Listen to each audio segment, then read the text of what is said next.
Federal Communications Commission has determined the following content to be emotionally harmful. Funny things that you think's funny aren't funny.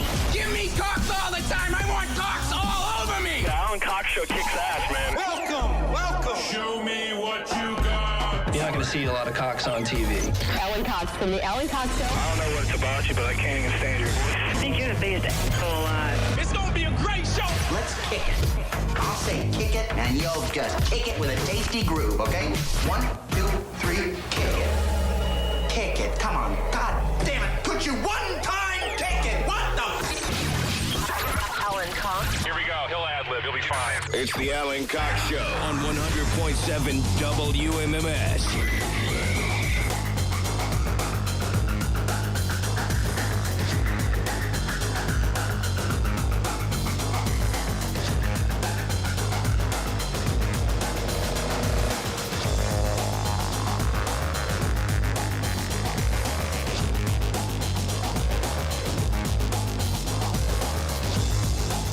Okay. Hey, what's going on? Good afternoon, if you will. My name's Alan Cox. Thanks for being here. Welcome. Say hi to Rob Anthony. He's right over there. What's up, man? How are the Ducks? Oh, they're fantastic. I couldn't get any good video this morning. I honestly, I went outside and I had all the intention of like, here, I'm going to bring this in for Alan. I just got so pissed. I was just turned around and went back inside. I understand. Drank my coffee in the quiet. Mm-hmm. I was talking to our big boss, Keith Hotchkiss, this morning. I was just kind of riding out there in the suite when I got in early this morning, and he kind of walked over and he goes, I got to tell you, man, he goes, some of the most mundane things, he goes, you guys get on them, and it kills me. He's like, you guys talking about the Ducks? He goes, it's something normal and silly, and he go, you know, his daughter or something was in the car, and she's like, the Ducks are nice. And he's kind of like, but now when they're squawking and screaming, and I go, I know. You're in a residential neighborhood. I know. And I said, when Rob gets into a froth, boy, I said, that's when it's gold. That's when you know you're going to have a happy time. I will tell you, Rob, and I will tell the audience today, I'm a little worried. I'm a little worried today. I'm glad you asked why. I think I might have I don't want to paint myself into a corner. I think I might have too much show. What? Too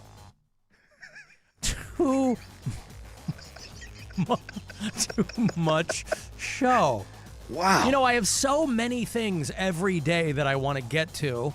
And, you know, I do my rundown and I write all my stuff. And, you know, most days I get to maybe 50% of it. So I'm looking at my rundown today. You can see it as well.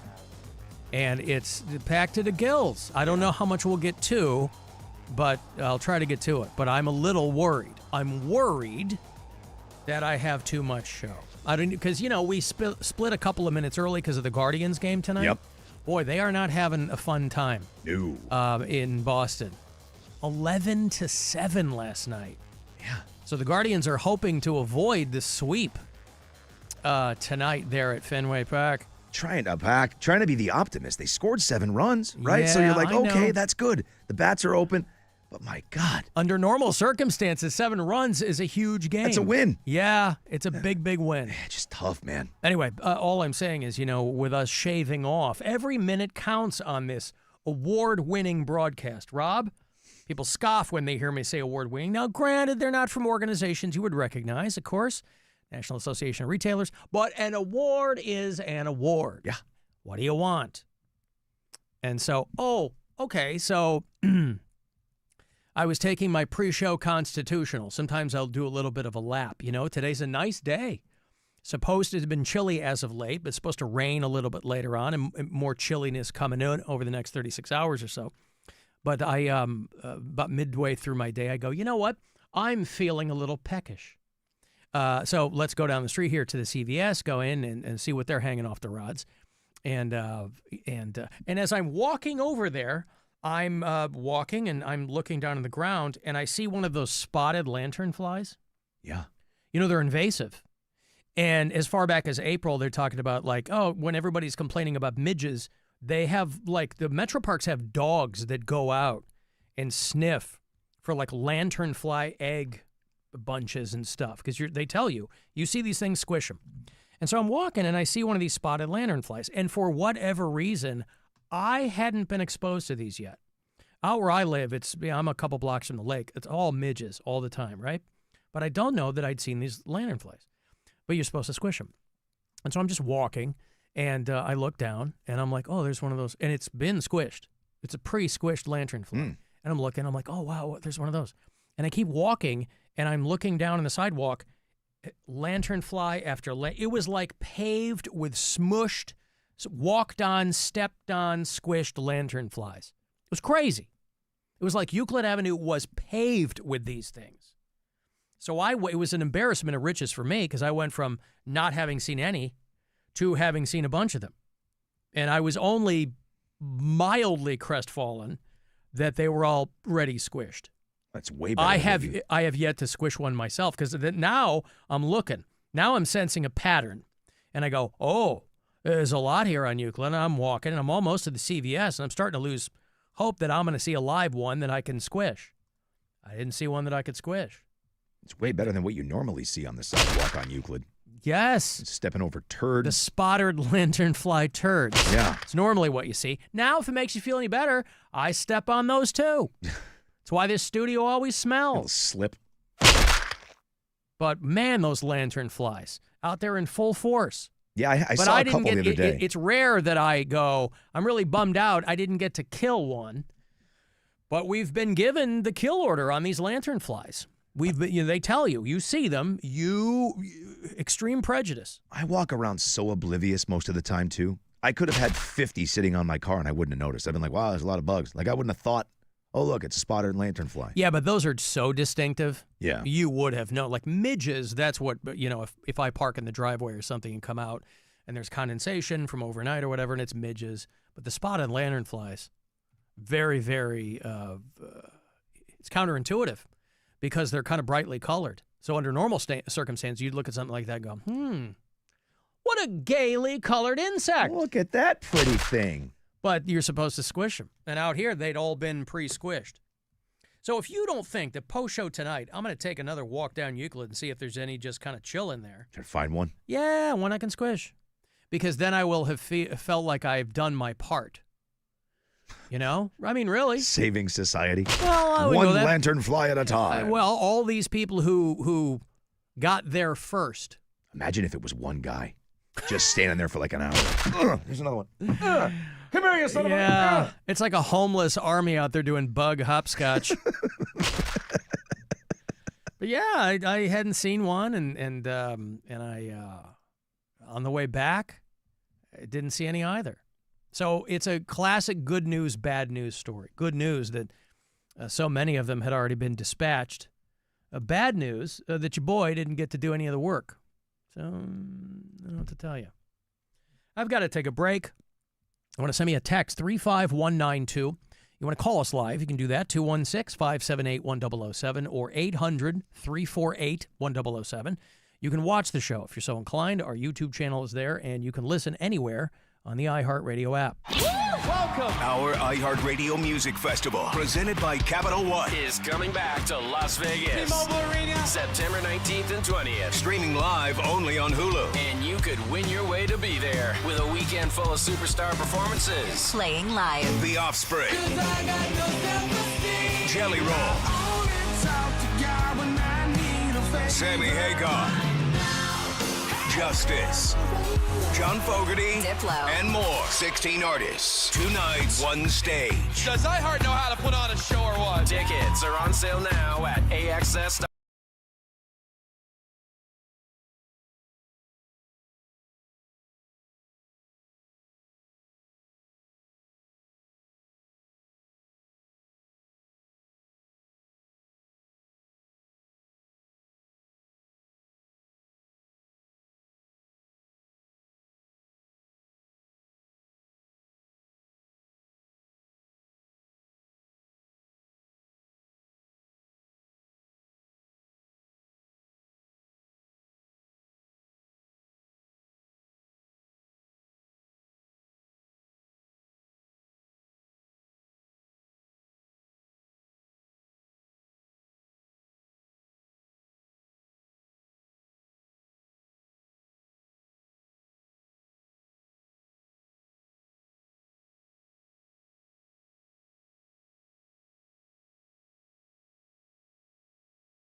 It all starts now. Just open the iHeartRadio app And search NFL. to dive in. One of life's most pressing questions. What do I like about Alan Cox? Finally answered. All right, I don't like much about you. The Alan Cox Show. On 100.7 WMMS. Talk about a hostile witness. Boy, that guy. Give me one thing, sir. Hey, Guardians hoping to avoid the sweep tonight. They're in Boston. Had some pretty, I was going to say cold bats, but not really. 7 runs last night just wasn't enough when the Red Sox are scoring 11. I'll tell you what, between Johnny Damon and Big Papi, those guys are unstoppable. Wade Boggs was just on fire. Wade Boggs. 6-4 was that Red Sox win on Monday night. So the Guardians tonight, your first pitch at 6:45 there in Boston. We will dip out shortly after 6, make room for your pregame coverage with Hammy and Rosie and the whole Hee Haw gang. And then the Guardians will go down to Tampa to play the Rays. That's a 4-game series through the weekend. That will begin tomorrow night. And then they'll come home to host the Kansas City Royals. Not much regular season baseball left to be played. The 28th of this month is going to be the last regular season game. I was thinking about this morning. We're getting into that time of the year that is kind of the nexus of Cleveland sports, where baseball's wrapping up. It's almost Cavaliers time. Brown season is set to begin. And it's, depending on what teams you follow, it's a magical time. Everybody likes to laser focus on Halloween and things like that, and Christmas.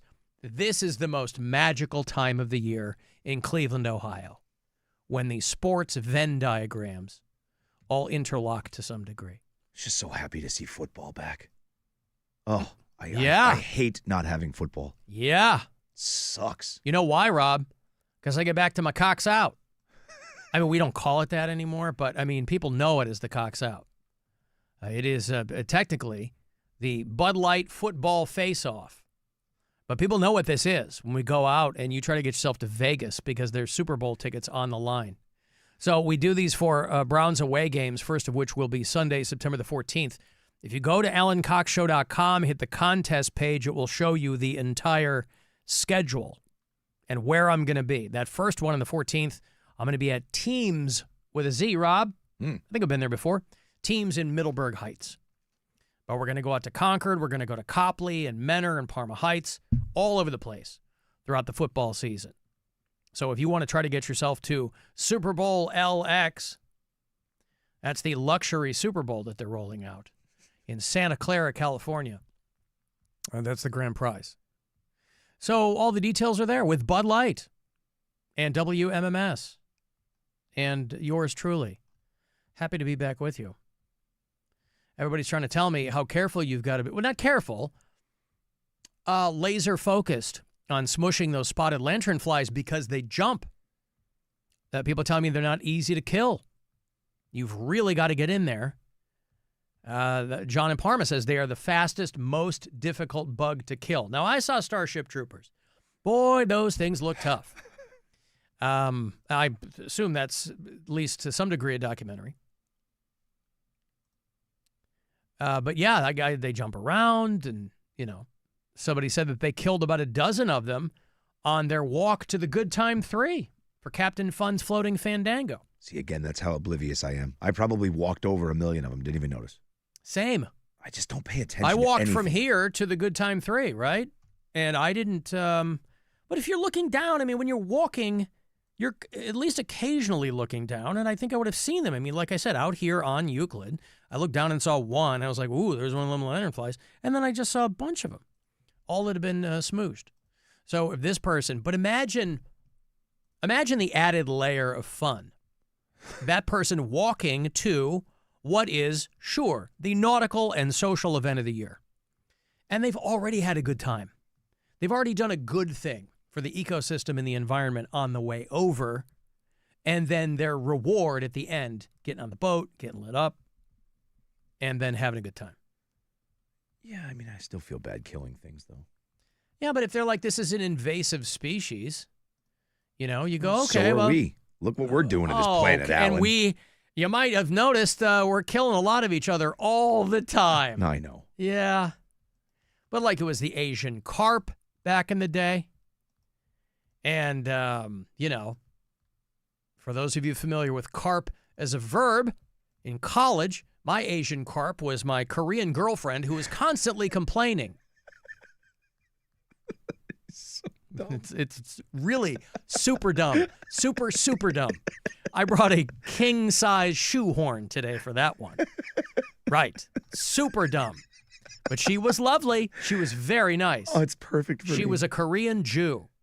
Try to figure that one out. But she did it. And she couldn't have been more devout. What was her name? Diane, which was my ex-wife's name as well. Boy, I was hoping for something much better than that. I know she didn't have, she was Korean, but she didn't didn't move here from Seoul. You know what I mean? Yeah. Her parents had been here for a while. Like Poon Silverstein. No. That's what I was hoping for. No, nothing like that. No, nothing like that. AB in Akron. Alan, last year I was playing golf in Pittsburgh, and I had... good for you. I had 15 confirmed kills of those little bastards. Christina says, I had a blast killing them. I thought of Rob each time I killed one because he said he hadn't seen them. Listen, anytime a young bug-killing lady is walking around out there thinking of Rob, that's not a bad time. You got to earn your name, Rob. Roberto Antonio, el Rattler del Click. I do love that. That's right. Hey, by the way, our friend Charlie Sheen turned 60 years old today. Wow. How do you like that? 60.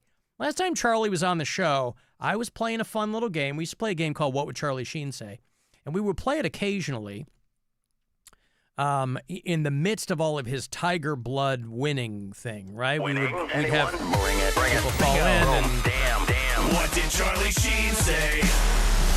Go. Right. And so when he was on the show, unbeknownst to him, we were playing that game. I wanted to see if just in passing he would use the word winning. He didn't. Duh. He was of sound mind and body when he was on the show last time.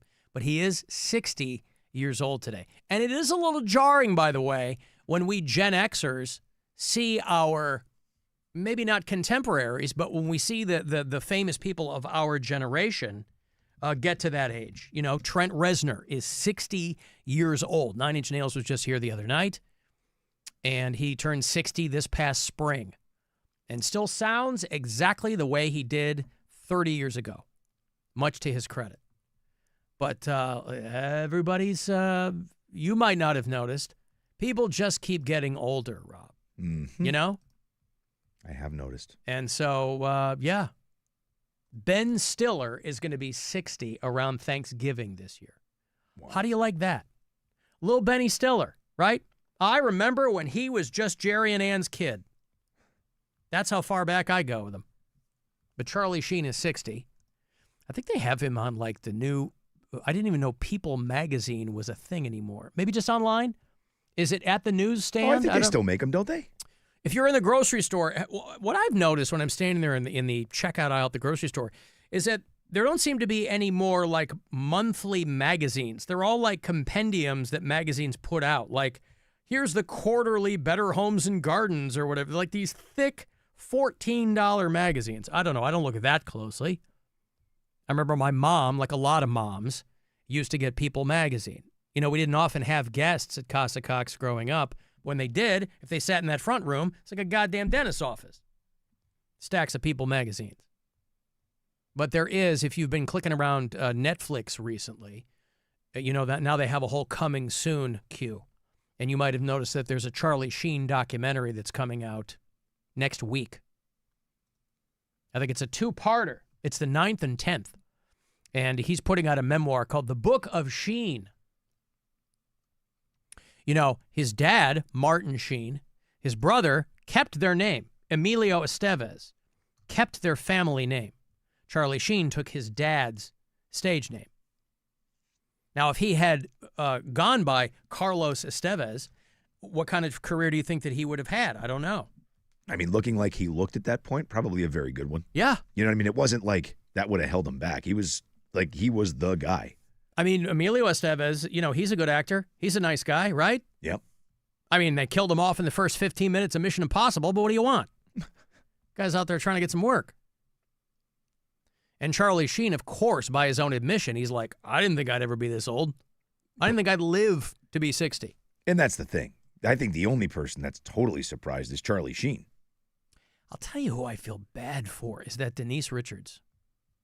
Because Denise Richards apparently has been on the receiving end of some domestic violence or something at home with her husband currently, but for a long time, in the midst of Charlie going off the deep end, Denise Richards was like taking care of their kids and kind of being the ride or die and, trying to make sure that the guy was as disappointed with him as she probably was.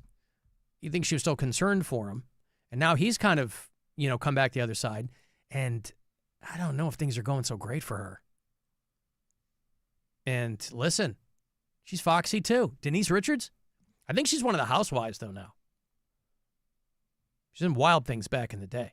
Anyway, our buddy Charlie Sheen, who hasn't been on the show in a minute, but the documentary is next week on Netflix, and the Book of Sheen is, there's a lot of celebrity memoirs that I feel like that's kind of a thing of the past. Like everything you want to know about celebrities, you can pretty much find online, or they're chronicled concurrently with when they're happening.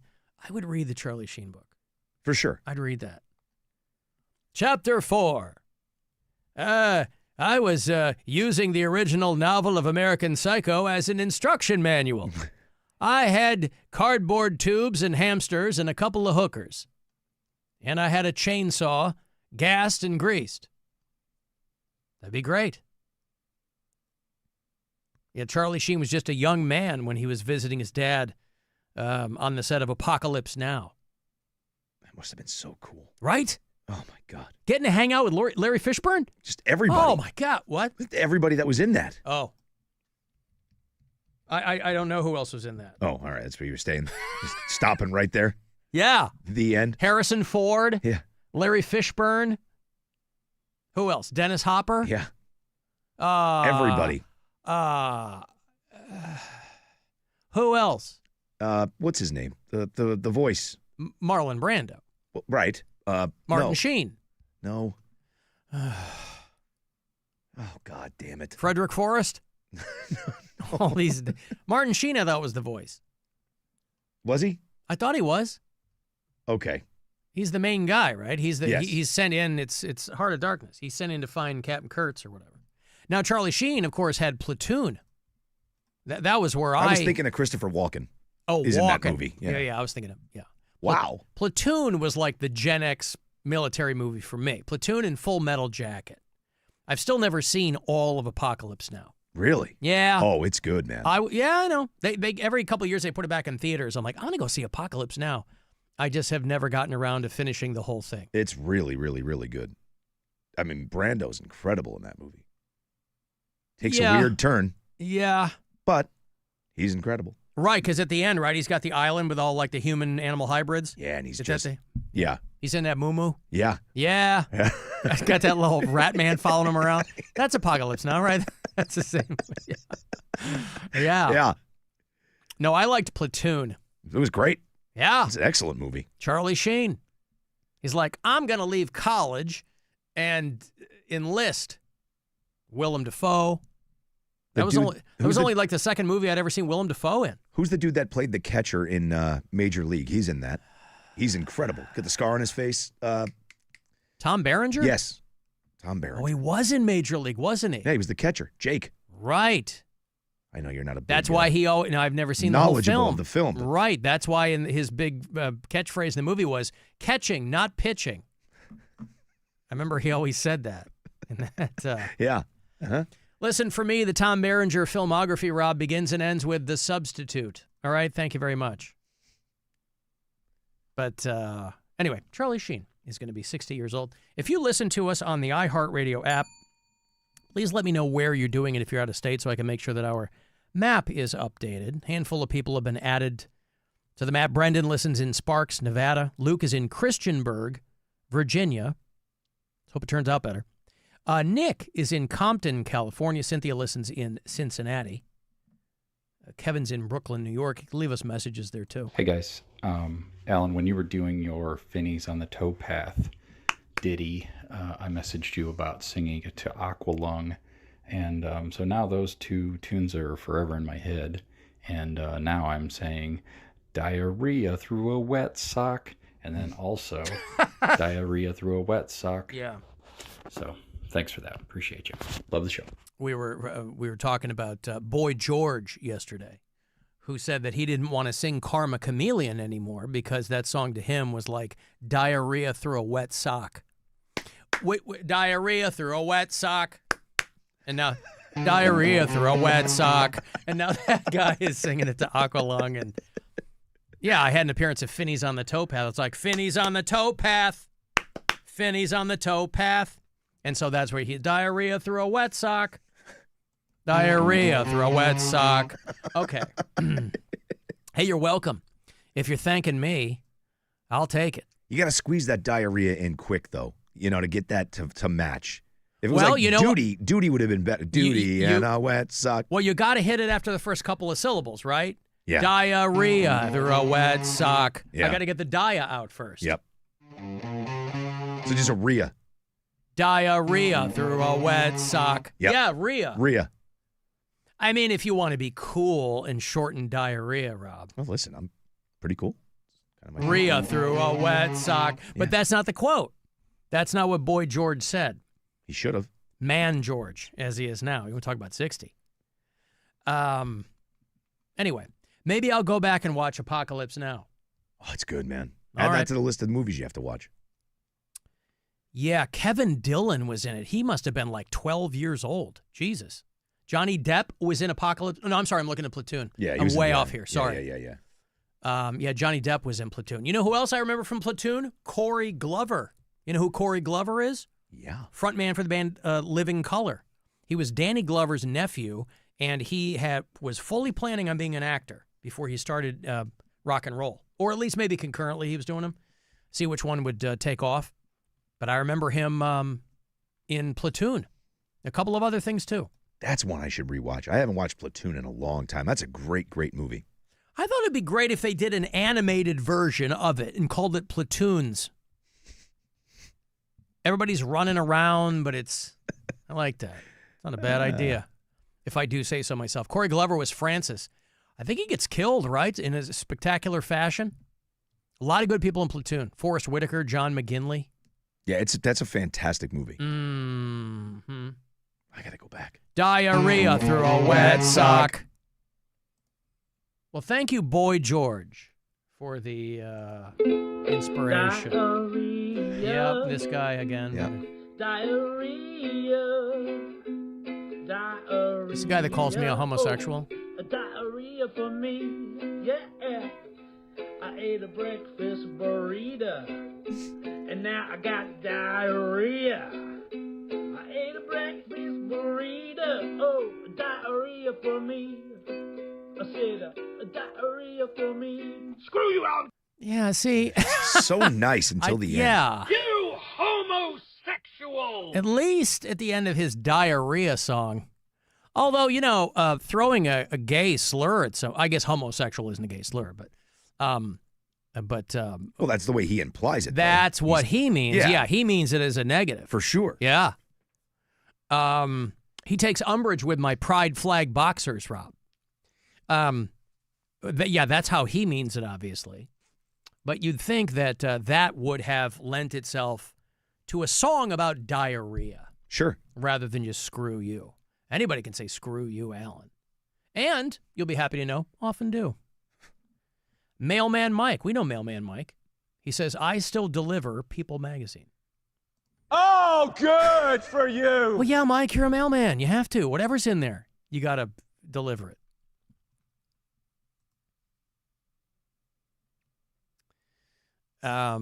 He also had that war movie, Hot Shots Part 2. I do like that scene where he and Martin Sheen pass each other. He goes, I loved you. They pointed at each other. Remember that? I loved you in Wall Street. Yeah. That's funny. Is that in the second one? Yeah, I think It so. is? He's standing on the He's standing on the dock or something, and they kind of go meta with Martin Sheen narrate or Charlie Sheen's narrating, but it's Martin Sheen on the boat from Apocalypse Now, and they pass each other. And I hate it already, and it's only been a few hours. I'm so tired. We get up at 5. At first, I thought they'd handed me the wrong dossier. Oh yeah, the I couldn't believe voiceover. They wanted this man dead. 3rd generation West Point, top of his class, Korea, airborne, about 1,000 decorations, etc., etc. Boyd Bridges. I loved you in Wall Street. That's funny. Yeah, Charlie Sheen was in great shape for Hot Shots. Yeah. Whatever happened to that girl? Remember Valeria Galino? I think she was the female lead in Top Secret with Val Kilmer. But she was the girl in Hot Shots, and she was this Italian actress. I don't know what the hell happened to her. But back in the day, she was in Big Top Pee-wee, and she was going to be like, she's kind of the it girl for a minute there. But I don't know what happened to her. I hope nothing bad. I hope maybe it's just a classic Hollywood story of the phone stops ringing, and not that maybe she was crushed under some farm equipment. I'd be really bummed out if I found that out, you know? I can't. I've never actually wanted there to be something like that to be true in my life more than I do right now, because you just randomly picked that. And if the story comes out, the reason we never heard from her again is because she was crushed by a piece of farm equipment. That would be the coolest thing of all time. Where are they now? You might remember gorgeous Italian actress Valeria Galino in the 80s and 90s in movies like Hot Shot, Big Top Pee-wee. We tried to follow up with her family back in Naples, Italy. Bad news. She was crushed under a piece of farm equipment a few years ago. You'll be sad to know she's still living. I'm not sad. I'm happy. She's 59 years old. Oh, well, I'm sad about that, but all right. Looks like she's still working. She was in The Art of Joy. I don't know what the words you're saying right now. I don't even know what's coming out of your mouth. Same. But okay. Well, good for her. I'm glad to hear it. I feel like didn't she show up in the first season of The Morning Show? Anybody watch The Morning Show? The first season had Steve Carell. I think she showed up in that, and I was like, hey, it's the girl from the farm equipment. But she's still alive, and that's good news. The band The Story so far, back on the road. You can be reliving your pop punk dreams. They're bringing some friends with them. Neck Deep, Origami Angel, and The Pain of Truth. All of them next Saturday night, the 13th, over there at Jacobs Pavilion, right on the river. AXS.com for the details. If you dig The Story so far, they're going to come and perform for you and a friend. Caller 10, these tickets are yours. Good luck. 216-578-1007 or 800-348-1007. The Alan Cox Show on 100.7 WMMS.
WMMS, Cleveland.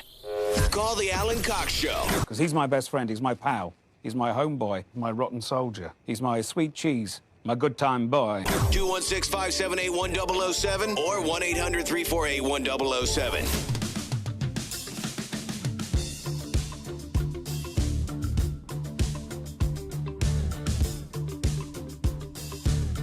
Got Guardians baseball tonight. Cleveland hoping to avoid the sweep. Last night was a tough one. Under any other circumstances, they would have won with 7 runs, but against the red-hot bats of the Boston Red Sox, 11-7 was the final last night at Fenway Park. So they get another crack at them tonight. 6:45 is the first pitch. Hopefully they will pull out not being swept there in Boston. 6:45 start.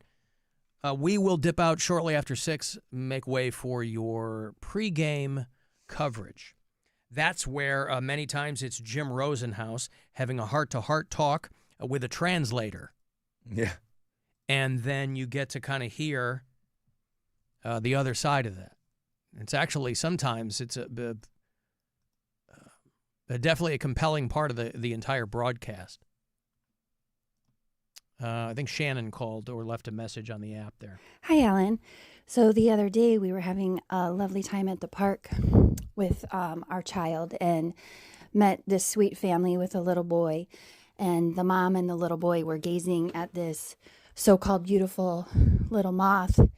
And my husband goes over and he smashes the thing and traumatizes these poor people. And we had to explain to them that those things must die. So, good luck. Find some more. Kill them. Golly, I really hope she's talking about these spotted lanternflies. Hakuna Matata. I hope she's referring to when we were talking about the spotted lanternflies and not just random musings on people that maybe they find distasteful in society. Hey, listen, those things must die. So find more and kill them. Oh, okay. Mommy, look at how cute that... Yes. Oh, my God. What just happened? Yeah. No, she's a lovely woman, and so I'm going to assume that she is talking about those spotted lanternflies. And now again, you might have heard, it's very cyclical here at iHeart Cleveland, but there's always some kind of infestation going on here. And I guess maybe, have we checked down the hall for spotted lanternflies? I've asked. I've seen nothing else yet. I know that there's a bed bug problem. Is there a spotted lanternfly problem? I have seen nothing else yet. All right. Still waiting to find out. Yep. Bated breath. About how long does one have to wait for confirmation on something like that? I think that happens today, I believe. I was going to say, it's not exactly something of minor importance. I think I just whacked your camera out of focus. Oh, yeah? Yeah, hold on. No, it's good. Oh, out of focus. Yeah. Hey, there you are. Hey, there I am. Listen, the blurrier that camera is, the better I look. So just stop flitzing with my camera, please. That's what I tell people all the time. They go, oh, I have a picture with you, but it's blurry. I go, trust me, as good as it's going to get. But thank you for your concern. Hey, an actor who I like a great deal, who passed away over the holiday weekend that I neglected to mention, was a Native American actor named Graham Greene, who I mistook for someone else. Now, I know who Graham Greene is, but I had Wes Studi on the brain. This is another indigenous actor, a guy named Wes Studi, who is still alive because when Graham Greene first died. Now, they were both in Dances with Wolves, because obviously that was a movie you had to populate with indigenous actors. But Wes Studi is in one of my favorite movies of all time, a movie called Heat, Michael Mann movie with Al Pacino and Robert De Niro. And I was thinking that Graham Greene was in that, and I go, nope. See, these are the conversations that I have at home with myself, Rob, is when I confuse Native American actors. Wes Studi is still very much alive. He's one of I think he was the first Native American actor to be acknowledged by, with an Oscar or something. I don't know if he won an Oscar, but he's been in a ton of movies. But Graham Greene, I don't know if he was on Northern Exposure. Did you ever watch that show, Northern Exposure? No. Probably didn't. I can't tell you that the show is 30 years old. I don't know that I've ever I'm not saying it means anything. I don't know that I've ever run into a man who watched Northern Exposure. It's much more popular with females. But Graham Greene was in all kinds of stuff. He was in Die Hard with a Vengeance. He's one of the cops running around, right, trying to get the kids out of the classroom. Yep. And, anytime they needed a Native American actor, they'd go to Graham Greene or Wes Studi. Yeah, he was in The Green Mile, too. Never saw The Green Mile. What? I read it, didn't see the movie. Oh, my God, dude. What? How do you not see that movie? I read the book. Okay. I like Stephen King. You should watch the movie. That's one of Tom Hanks' best. I don't. You're impossible. No, I'll watch. I know. That's what. You liked it? Everybody liked it? I'm not going to watch it. For you. No. Not out of spite. It's just one of those movies I never got around to because I was like, I read the book and it's fine. I mean, if it was on, I love Tom Hanks. If it was on, I might watch it. That's another guy who's gone. Michael Clark Duncan, he's dead. Yep. Both. Right. I just never got around to The Green Mile. I think it's, of all of those Stephen King book movies, I think that one probably is by far the best. Oh, come on. I'm serious. Not Shawshank Redemption? Well, that's the one also, everybody loves. That's not fair, I guess. That's the one everybody loves. It's right up there. It's a great, great, great movie. Rob, everybody knows that the best Stephen King film adaptation is Misery, and I won't hear any nonsense about it, okay? Do you believe that? It's pretty good. I was explaining Hobbling to my 9-year-old the other night because of the film Misery. Yeah, it's good. I wouldn't say it's his best. What do you think is his best? Well, you just said The Green Mile. The Green Mile, Shawshank. Yeah, I think those are, yeah. Yeah. Even Shawshank, I'm like, I get it. Harry was good, not great. See, I'm a sucker for The Dead Zone. I loved The Dead Zone. I watched that with Christopher Walken. I watched that goddamn thing 100 times. I hated Loved The Dead Zone. I don't like it. I don't like clowns. That never worked well for me. I'm okay with clowns, but it doesn't blow my skirt up. What else? The Mist was great. Mist was good. Yep. Yeah. He said the ending of the movie was better than the ending of his book. Well, that's not The Shining. Oh, well, there you go. Right? I don't think Stephen King liked it, the movie, but it's a good movie. The movie was great. All right. Nicholson at his best. Oh, good for you.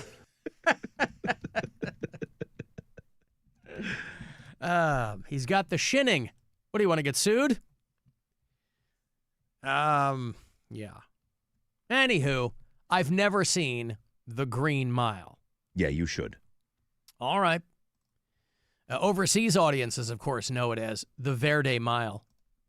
Oh, Children of the Corn was him, too. That's pretty good. Yeah. Yep. Pet Cemetery was him. Yeah. I'm forgetting about all these movies. Right. But I still put The Green Mile above all of these. Okay. Well, now I got to watch it, I guess, don't I? It's long. Okay. I remember it came with two VHS tapes. It's a mile long. I get it. Only what he's typed will be a window into his madness. Feeling fine. Wow, that's a relief.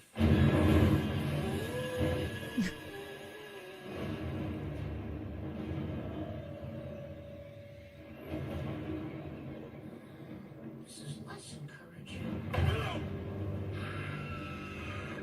What do you think, Marge? All I need is a title. I was thinking along the lines of no TV and no beer make Homer something something. Oh, crazy? Don't mind if I do.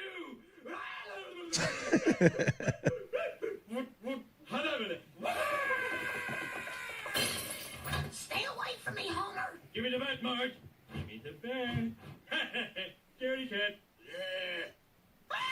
Uh-huh. Give me the bat. Yeah. The Shinning is good.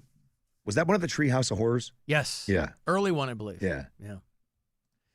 Yeah. Anyway, long story short, Graham Greene died.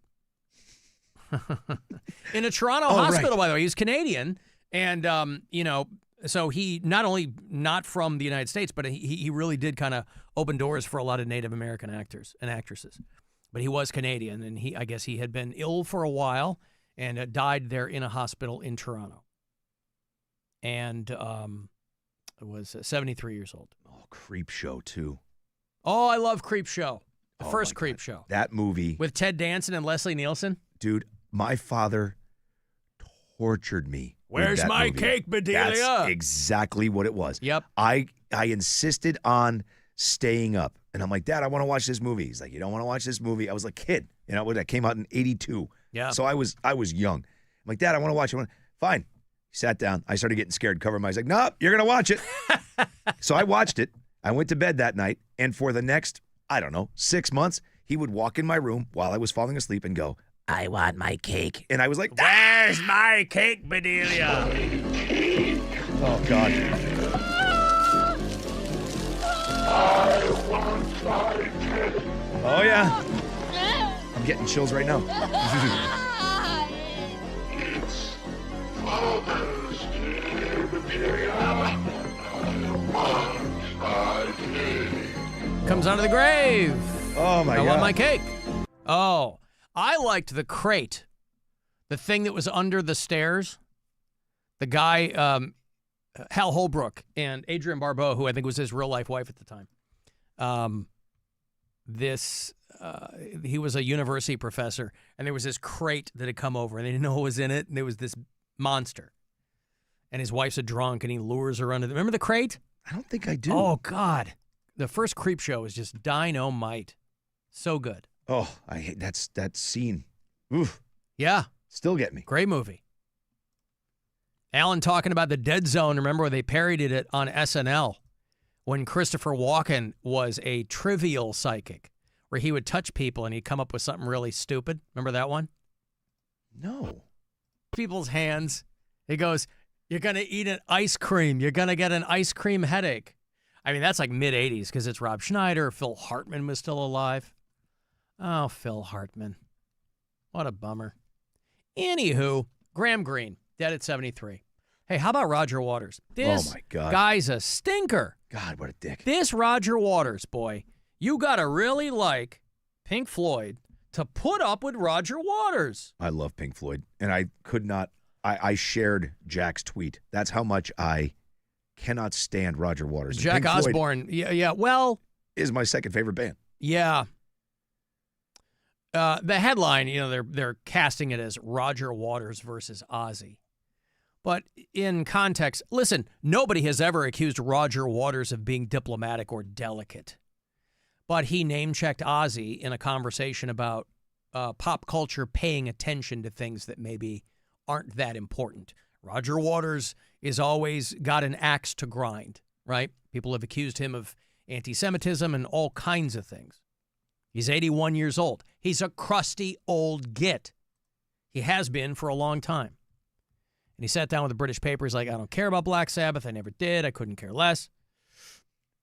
Jack Osbourne, listen, this is still touchy. Ozzy just died, right?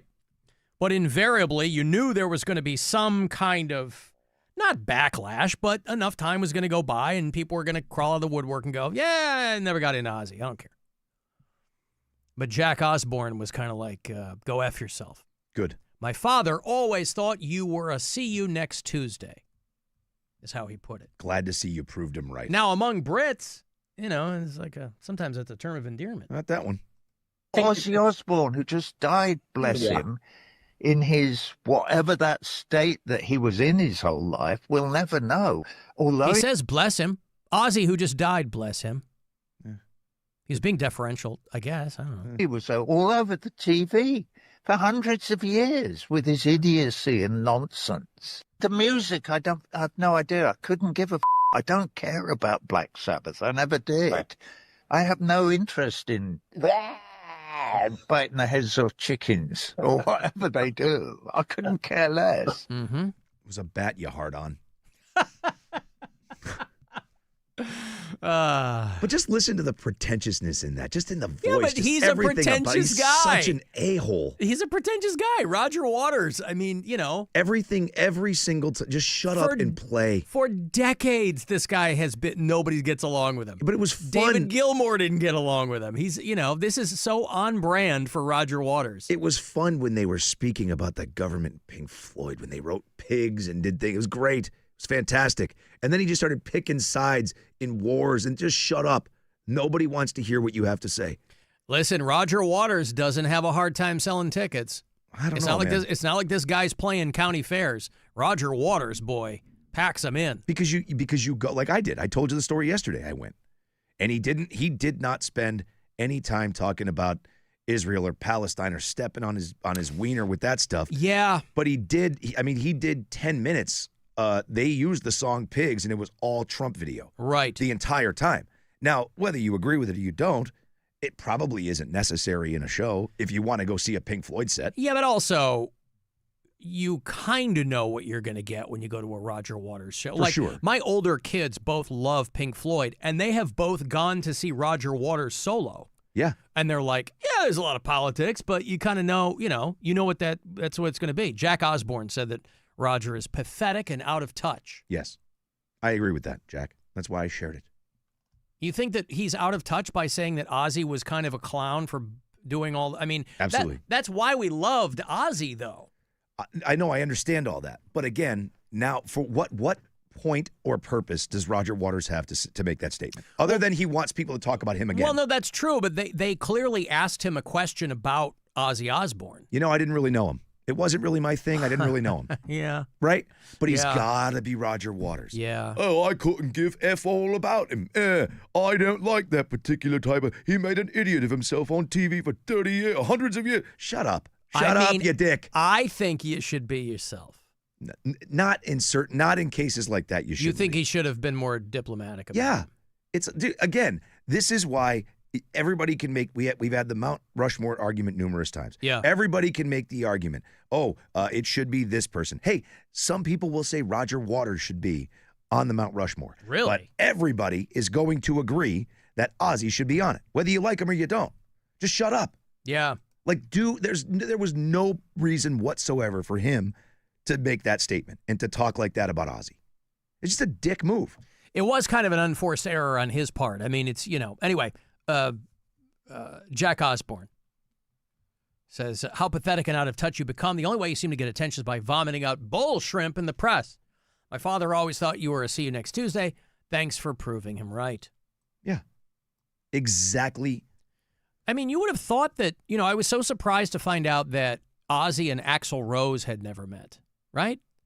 But you'd think that Roger Waters and Ozzy would have met each other and maybe found some kind of common ground. I mean, two of those guys in the same room, they're not going to be parsing over what's happening in Parliament or at number 10 Downing Street. You know what I mean? You think they'd be talking about rock and roll. It's not like Pink Floyd were choir boys back in the day. No. So, yeah, it is weird, though. But, yeah, Roger Waters.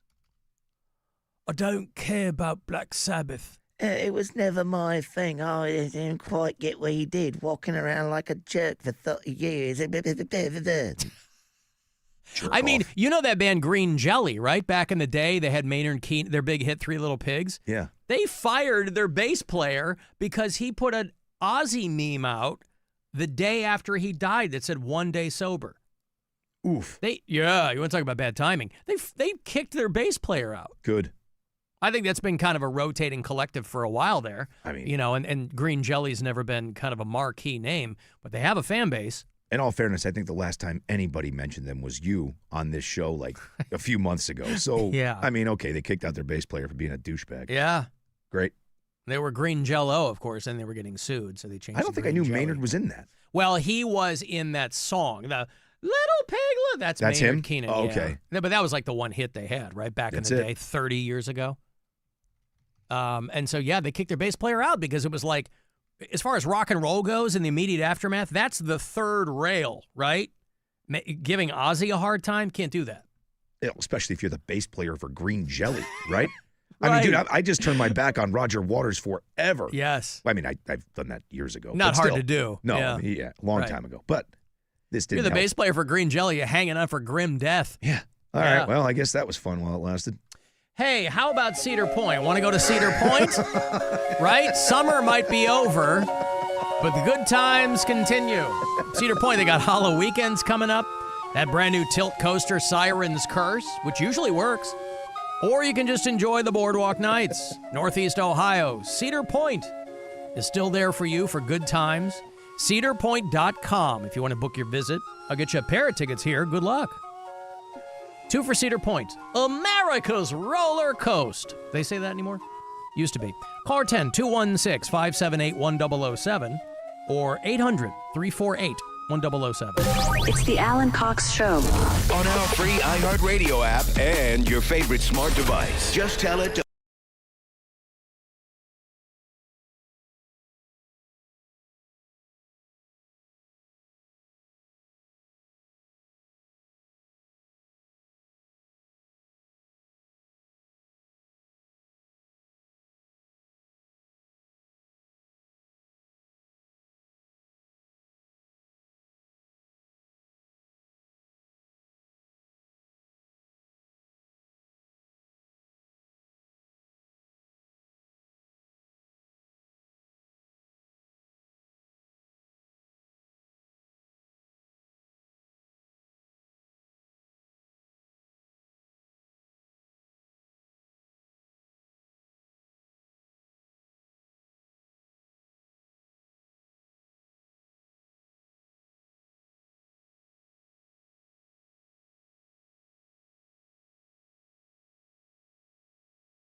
dead entertainment throughout history.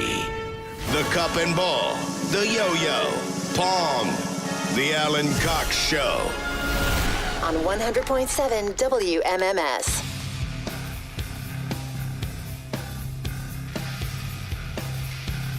You going to Jerry Cantrell on Friday? I don't already think ask so. you? Oh, I want can't to. wait. I know, man.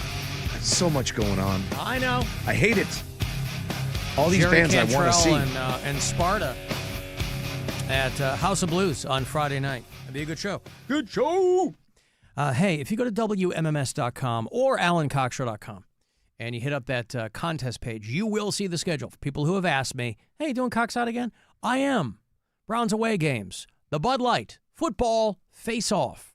It's your shot to get to Vegas and subsequently Super Bowl 60 in California. If you got a good arm, you might win this football toss. You could go to Vegas, courtesy of Bud Light and WMMS, to represent Northeast Ohio. Possibly get yourself a trip for two to the Super Bowl. The entire schedule of events is there. I'll be your host. First of which is coming up the 14th. I'm going to be out at Teams in Middleburg Heights. Teams with a Z. Pronounce that different? I'm sorry? Do we pronounce that different? Is it teens? Teams. Or so to just be, or teams like normal? Oh, teams. Yeah, teams. I feel like we should throw the extra emphasis on the Z. I do. Teams. Just because it's fun. If you're not going to spell your place Teams with a Z unless you want people to have fun. Yeah. That to me, a misspelling implies fun. I think the emphasis has to go on the Z. I mean, think of all the bands in the 80s, right, who were purposely misspelling.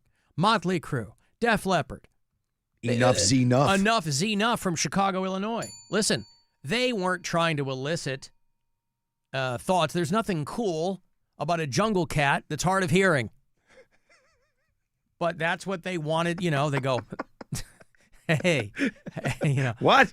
You can't hear me coming up on you. How do you like it? Right? Huh? Huh? Huh? Huh? Huh? Huh? How do you like it? No. They just thought Def Leppard sounded cool. So I assume, and again, I don't know how long Teams has been around, but I'm pretty sure I've been there before. And I'd be lying to you if I told you I didn't have a great time. So join us on the 14th, won't you? But that's the first. So we do the Cox Out, we do the Bud Light football face-off events for the Browns away games. Now, who are the Browns playing on the 14th? Is it the Bengals? I thought it was the Bengals on the 14th. They are playing the Ravens. The Ravens. In Baltimore, Maryland. Boy. Oh, the opener is against the Bengals. That'll be this Sunday. The Browns home opener. So happy it's 1 back. o'clock kickoff at Browns Stadium in Cleveland, Ohio, on the mighty shores of Lake Erie. But the Cox Out coming up the 14th of September, the away games. Browns, Ravens. In years past, there's been a couple of nighttime ones, too. I don't think there are this round. I think they're all noon to 2. We'll do the finals a little bit later in the afternoon, but I think that all of my appearances are noon to 2. So keep that in mind, but WMMS.com will have the details for you. We inch ever closer to the end of the regular Major League Baseball season. Guardians hoping to avoid the sweep tonight at Fenway. 11-7 last night against the Red Sox. So the Guardians are a little bit upside down right now. So 6:45 tonight is your start. Pre-game shortly after 6. We'll dip out a couple minutes early, make room for that. But you'll hear all of it here on the Buzzard, your FM home for Cleveland Guardians baseball. One of our listeners checking in on the iHeartRadio app says that Roger Waters was just a hideous beast, Rob. And he was just jealous of everybody. Yeah. Hey, guys. Love Pink Floyd. Hate Roger Waters. The dude was always jealous of David Gilmour, jealous that he was good-looking, and Roger himself was a hideous beast. And David probably got all the ladies, and David played guitar while Roger played this crappy old bass. He's just a jealous douchebag. Always has been. Can't stand the dude. Take it easy, guys. Wow. I will take it easy. I remember in high school, I didn't have a lot of girlfriends, But I was dating a girl who was a few years older than I was, and she loved Pink Floyd, and she wanted to go see Roger Waters. And I liked her. And so we went to the Radio Chaos tour. Remember Radio Chaos? Mm-hmm. It was like I don't think it was Roger Waters' first solo album, but it was pretty early in his catalog. And again, I wasn't one of those guys that was digging on Pink Floyd that much. I think that's a band that unless you have an older brother or a parent who's into them, you usually find them in college, right, when you're doing a lot of mind-altering substances. But we went to see Radio Chaos, and I was like, it's okay. Is this when he was still being a super dick and wasn't playing anything by Pink Floyd? Oh, there was no Pink Floyd. Yeah. Yeah, it was all Radio Chaos. Time to go. But the stagecraft was interesting. But it's like, oh, it's a concept album about the Cold War. Yep. And I'm like, oh, boy. But the girl I was seeing really liked it. And I was like, okay. Now, not to imply that relationship was transactional. When you're a young man in high school, you're looking for any a crack of daylight there. Frankly, I was looking for any crack at all. Yeah. Did that do me any good, being the +1 at the Roger Waters show? It did not. But that's okay, because I think she's dead now. Yikes. That's what you get. Not to put too fine a point on it. Alan, just hearing about the movies you've never watched, I was wondering if you ever made it to watch Bull Durham. It's on my top 5 for sure. I did watch Bull Durham.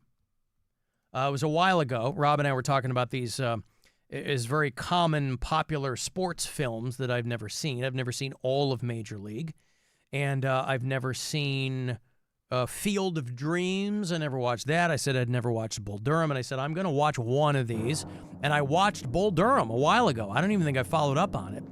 I did watch Bull Durham.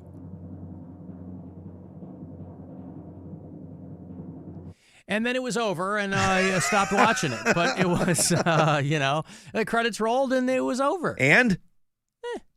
Yeah, it was fine. No, listen, I like everybody in it. Tim Robbins, dynamite. Susan Sarandon, right? Yes. Oh. Did you watch that movie on Netflix she's in, Nona's? No. Oh, that's listen. where Vince Vaughn and a lot of the older ladies are. Yeah. She looks incredible. I think she's still got it. Dude. She's got like older lady jugs and, humongous. Susan Sarandon looks great. I remember back in the day she did a movie called White Palace where she was the older woman, but she was probably like 40, and James Spader was the younger guy. Remember White Palace? Yeah. Love that movie. No, dude, Susan Sarandon is dynamite. She is 78 years old. There you go. And in this movie, they basically they cast her as like the show off old lady. You know what I mean? So she's got the boobs out. I was blown away. Yeah, I she's couldn't great. get over what she looks like. Yup. I think she's super foxy. Yeah. But so you didn't like Bull? I thought you said you watched Field of Dreams first. I did. And you didn't like that one either.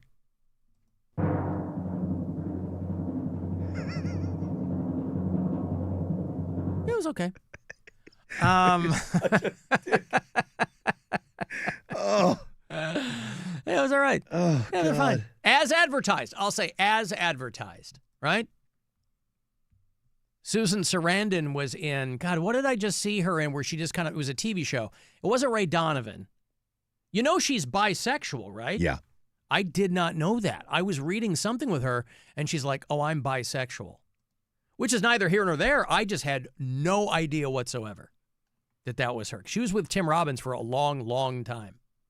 Yeah, the movie Nona's isn't the greatest thing you're ever going to see. Right. It's not terrible by any means. It's nice, lighthearted. I watched it with the girls. But yeah, wow. I mean, she just looks awesome. I mean, she's been nominated for a number of Razzie Awards.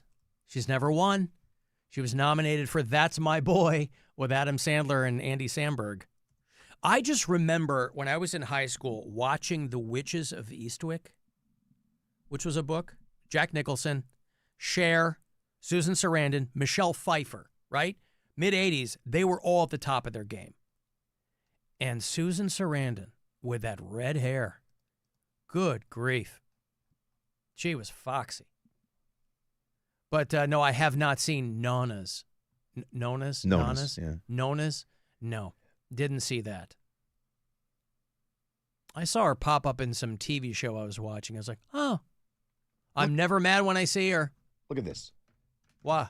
Does that look like a 78-year-old woman to you? It does not. And do those look like 78-year-old Hooters to you? They do not. I mean, unbelievable. Am I right? Yeah. Well, because you like Jane Fonda. I think she's a little bit older than that. You said Susan Sarandon's 78? 78, yeah. Okay, so Jane Fonda, yeah, just a little. She's 87. She's pushing 90. But Jane Fonda has had work done. Susan Sarandon does not look like she's had work done. Yeah, maybe she has, and maybe it's still ahead of her if she hasn't. But maybe a little bit here or there, or whatever. But she looks I mean, that's what a 78-year-old woman looks like now. Yeah. It's nuts. She was on some country show for like a blip. They tried like a Yellowstone over on Fox. It was her and Trace Adkins. Did you ever watch any of that? No. I think it got canceled right away, but she was in it, and she looked dynamite. But I don't think it went anywhere. Susan Sarandon. Yummy. Yeah. Anyway, David Duchovny is back on the show tomorrow, and I'm going to make myself a note to ask him, hey, what do you think about Susan Sarandon? Purely randomly. And he's going to be diplomatic. He's going to go, she looks great. And I'll go, yeah. And then I'm going to pull a Chris Farley on him. I'm going to go, hey, remember the Witches of Eastwick? Yeah, it was awesome. Yeah. Hey, remember her and Ray Donovan? Yeah, absolutely. It's awesome. Yeah, awesome. Remember when you were on the X-Files? I'm going to do that too. Hey, did you ever talk to Gillian Anderson? No, I don't. Yeah. Hey, remember Californication? Yes. Yeah, I do. I don't mean your show. I mean that song from the Red Hot Chili Peppers. Oh, right. Yeah. Yeah, I do remember that. Man, that's going to be a good interview. You would have thought that would have been the theme song of that show. Nope. Yeah, David Duchovny is on tomorrow, but he's promoting a book of poems. Because he's an author, he's a filmmaker, he's a novelist, he's an actor. And an all-around dreamy son of a bitch. A man crush from way back. I told him then, I'll tell him again. Now, last time he was on the show, he at least verbally reciprocated. He said, I know what you look like, and you got it going on. I'm playing fast and loose with the quote, but you take my point. Yeah, all he said was, okay. Yeah. Nevertheless, I've made my thoughts public and clear, and I'll reiterate them tomorrow when I talk to David Duchovny. Steve Jones not going to be on the show because the Sex Pistols canceled that tour because he broke his wrist. And so that Sex Pistols show that was set for about a month away, October the 4th at the Agora, they have rescheduled that entire tour. So Duchovny is on tomorrow. There was somebody else coming up that I was excited to talk to. I don't remember who that is. Bruce Dickinson. No, I already talked to him for the metal show. I thought that was so cool. Our friend, comedian Bill Squire, is coming back on the show. Hey! He's got a new hour he's filming coming up on the 19th, and so he will join us the week prior. And so I'm always excited to catch up with young William Squire. Well, he's over at Hilarities, right? He has a gig coming up there, doesn't he? He's there this Sunday night. This Sunday? That's right. I might have to come back for that. Yep. Where are you going to be? In Medina. Oh, come back. Oh, I thought you meant like you're going to be out of town or something. Oh, good for you. All right. Come back into the city, you mean. Into civilization. Right. I understand. Well, that's civilization. I know. I have running water. Walter Williams running water. This guy. Oh, good for you. Rob's flex. Yeah. Well, it can happen. The running water is more important than people think because you can get really, really parched. And the last thing you want, out there in Medina, a lot of people have livestock. Ducks. Ducks. Yeah. Somebody hit me up about the ducks. Well, not really hit me up, but you got people thinking about ducks, remarking on ducks. Okay. Ruminating on ducks. A duck walks into a supermarket and says, "Hey, mister, you got any grapes?" He says, "No, we don't have any grapes. You're a duck. Get out of here." The next day he comes in. He says, "Hey, mister, you got any grapes?" He says, "No. I tell you what, if you come in here again, I'm going to staple your bill to that counter. Get out of here." Next day he comes in, he goes, "Hey, mister, you got any staples?" He says, "No." He goes, "Good. You got any grapes?" "Love you, bye."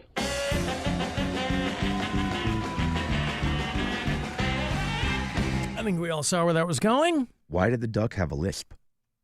I think people default Donald? to Daffy. Daffy? Oh, yeah, take your pick. Yeah. Daffy or Donald Duck. Huh. Well, I guess a talking duck, you would have to defer to a talking duck like you wouldn't. I mean, I was always partial to Daffy. I was a big Daffy Duck fan. He was great. He's shot in the face and the bill spins around a million Yeah. times. He had his own little mini movie called Duck Amuck back in the day where he would show up in different, they would kind of break the fourth wall, and the artist drawing him and animating him would occasionally change the background and things like that. It was called Duck Amuck. I watched that thing 4 billion times when I was a kid. He'd stop and look behind him and everything's white. Yeah. And they draw like a boat. Yeah. Oh, yeah, that was great. Thanks for the sour persimmons, cousin. I didn't even know what that meant when I was a kid, and I was hooked. And they did the Fantasy Island movie. Remember that one? Yes. With Bugs, too? Yeah. I loved those cartoons, man. Of course. Duck Amuck. Now, it was 1953. I didn't see it first run, you sons of bitches. I saw it later on. Scenery. And in all the years I... All right, wise guy. Where am I? Repaints him as a country singer. But there's no sound. So he pulls a sign out. Sound, please. Yeah. But wouldn't you know it, Rob? The guitar is making sounds that are not at all guitar sounds. And Daffy Duck is getting increasingly frustrated, right? Duck Amuck. Loved it as a kid. Love it now. It's just the animator playing with him. That was OG Daffy. Mel Blanc still doing the voices. Now, Donald Duck, I like in the context of when a young woman is Donald Ducking around my house. Sans pants. There you go. Shirt only. AKA the Porky Pig. I also am a Daffy guy, but Donald had his place. There was a lot of, like when he would get pissed off, there was nothing funnier. And he'd just start jumping up and down and make all the noises. It was great. Yeah. Sounds like my neighbor. Stupid ducks in his pool. I was going to ask you, has there been any movement on the duck situation? Is there any chance that word has gotten back to him about your tirade on yesterday's program? I don't know. And I don't care. You know me. But tread lightly. No. I mean, I just say what I say, right? No, he's going to have to tread lightly. No, he doesn't care, obviously. There's literally, dude, there's 10 houses right around him. He doesn't care. He has a dozen ducks in his yard. On the subject of an avian infestation, by the way, one of our bureau chiefs in the Bay Area, got a couple people out there in San Francisco. One of them sent me a story about a suburb called Foster City, which is outside San Francisco, and they are going to spend $400,000 of city money trying to drive away Canada geese. This is not a huge town. They got like 30,000 people there. But if you have ever been exposed to goose poop, it's like human dumps, right? Big dumps. And geese are aggressive. So they're like, we have hundreds of pounds of goose poop around here. They're going to spend 6 figures trying to drive the geese away with dogs and drones and lasers. Non-lethal goose control methods. Because they were like, we're just going to go out and kill the geese. We're going to cull the geese. And I guess there was like local backlash because it makes people squeamish. They go, well, I can't go out there. You know, if Rob had his way, you know, he'd be pointing a barrel out the window at those ducks that are next door. First off, that plan just sounds like a Dr. Evil scheme, doesn't it? Yeah, it does. I want dogs with guns and freaking lasers on their heads. Yes. They're deploying border collies to simulate predators, remote-controlled aquatic devices, and drones, wait for it, designed to resemble falcons. Now, here on this show, we know that birds aren't real. We know that birds are all drones and robots. Conspiracies. Yeah. And that's what they're basically copying to it. You know, we got a goose problem here. We're not even going to pretend anymore that birds are, in fact, real. Sure, the geese are real. Or are they? Maybe this is drone-on-drone violence. Ooh. But dogs and drones and lasers, they're trying to rid this San Francisco suburb of these Canada geese by any means necessary. Get out there and impact that geese population. Just let people harvest them. I hope it works in their favor. Should sick Marilyn Manson on them. It's high tech. Marilyn Manson, I don't know that I can recall seeing Lil Brian Warner bring his Travel and Road show to a theater or a club. But the Manson tour is called One Assassination Under God. And he's going to play the House of Blues in a couple of weeks, the 16th. A couple of weeks from last night, yeah? Ticketmaster.com will have all the details for you. I'll see you there. If you want to go see Marilyn Manson, he just did Incarceration, was great there. But that was outside, and it was at night, and it was raining. It can be nice and dry, at least you will be. He'll probably be pretty gooey. Up on stage at the House of Blues. This pair for caller number 10. Good luck. 2 tickets for Marilyn Manson. 216-578-1007 or 800-348-1007. The Alan Cox Show. WMMS. Buzzard Radio.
Alan Cox Show. You use your microphone for f***ing, you think you're powerful and smart?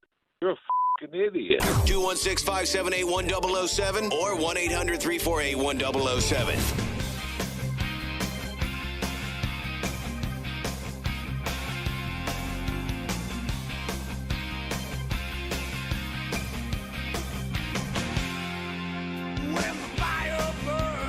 Zombie moon, you feel the winds of change. Oh, the drums will tell that tune. And you know it's true, baby. 35192 if you want to send me a text. Somebody sent me one of those, there's those calendars of, what day is it? Yeah, apple pie day and crap. Somebody said today was National Skyscraper Day. I assume to celebrate the sophomore solo release from David Lee Roth, featuring the hit song Knucklebones. Is that what it is? Skyscraper Day for David Lee Roth? Are you celebrating, Dave? Must be. Yes, I am.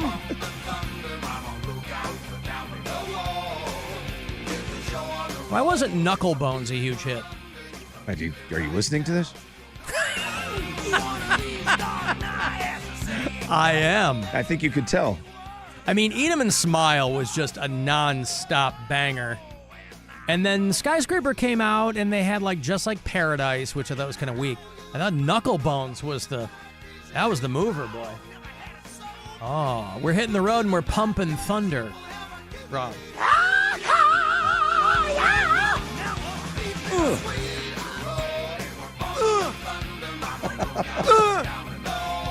Yeah. All right. Anyway, I don't know if National Skyscraper Day is celebrating David Lee Roth, but I know that he celebrates it. Yes, I am. And that's very exciting for him.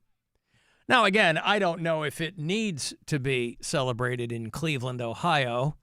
You know, when my daughter and I were at the St. Vincent show at the Rock and Roll Hall of Fame on Friday, it's nighttime, right? Everything's lit up downtown, and she kind of looks at me and she goes, "Is the Key Tower the tallest building in Cleveland?" And I said, "Yeah." And that was the extent of that conversation. But, you know, back in the day, it was the tallest building in the state of Ohio. You know, Cleveland was one of the few major American cities a long time ago that wasn't really throwing up a lot of skyscrapers. You know, throughout the 80s and 90s and even in the early aughts, there were a lot of cities the size of Cleveland that were throwing up a lot of construction that was changing the skyline. Cleveland wasn't really, it wasn't until the 2010s that Cleveland really got into it. And so as a result, you know, there are smaller cities than Cleveland that have much more diverse skylines. I know we got the Sherwin-Williams building, and but the Key Tower there, the tallest building in Cleveland. And so I don't know if over there they're celebrating National Skyscraper Day, but I will stick with David Lee Roth. He's still going. All right. Jesus, Dave. Woo! Yeah, he's tired.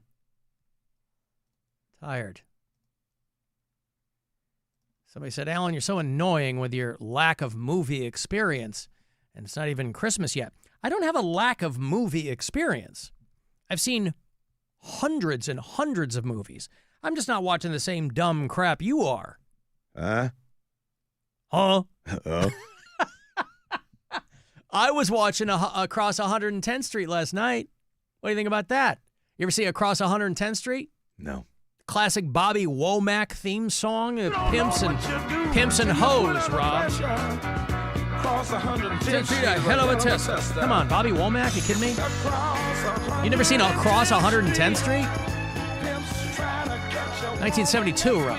Anthony Quinn, Yaphet Kotto. I have not seen this. I still think that's a little bit different than you not seeing Major League or Green Mile. Whatever. But, you know, to each his own. But it also doesn't mean that I have a lack of movie experience. I'm just not watching the other stuff. Oh, what is this? I'm just trying to... I got some... Okay, hold on. Some tab that won't let me close out of... Anyway, Across 110th Street, 1972. What I think, a classic kind of 70s grimy kind of Harlem crime story. It was a novel, and they turned it into a movie. I watched that. It was free on Tubi. I like that. If you're into those blaxploitation movies. Little goes a long way, but you go back and watch some Pam Grier from, let's say, 1973. Whew, Coffee. You ever watch those old Pam Grier movies? Yeah, because she was naked. Jesus. Always. That's what I'm saying. I mean, even in Jackie Brown, you were like, God, she looks good. Yeah. So, yeah, no, I would not call that a lack of movie experience. Because I would say to somebody, hey, did you like Across 110th Street? And they'll go, I've never seen it. Like you, Rob. And I go, God, your lack of movie experience. It may be a little different again, but again, I'm not. You do you, AC. I will not say it's the same thing or different. Yes. Ethan in Rochester checking in. Alan, I keep Across 110th Street and Pusher Man on heavy rotation. See? He feels me. The Bobby Womack. Mailman Mike saying that Key Tower is the tallest building between New York and Chicago. That can't possibly be true. It is. That was one of the first things I was told when I came to The Cleveland. 57-story Key Tower is the tallest building between New York and Chicago. Yep. Huh. Well, you think about it. What's in the way? Pittsburgh? That's not, though. What? Between New York and Chicago. What do they mean between New York and Chicago? That like if you drew a straight line from New York to Chicago. Oh, a straight line between the two. I thought they meant like in between New York and Chicago. And it's also possible that it is. Like what in Pittsburgh is bigger? Pittsburgh, Philly, Detroit, Cincinnati. Those are all between New York and Chicago. Yeah, but I think they Toronto is between New York and Chicago. I think they mean if you were to go from New York through to Chicago. I see. That would be the tallest building. Huh. Well, good. That's cool then. Yeah. Oh.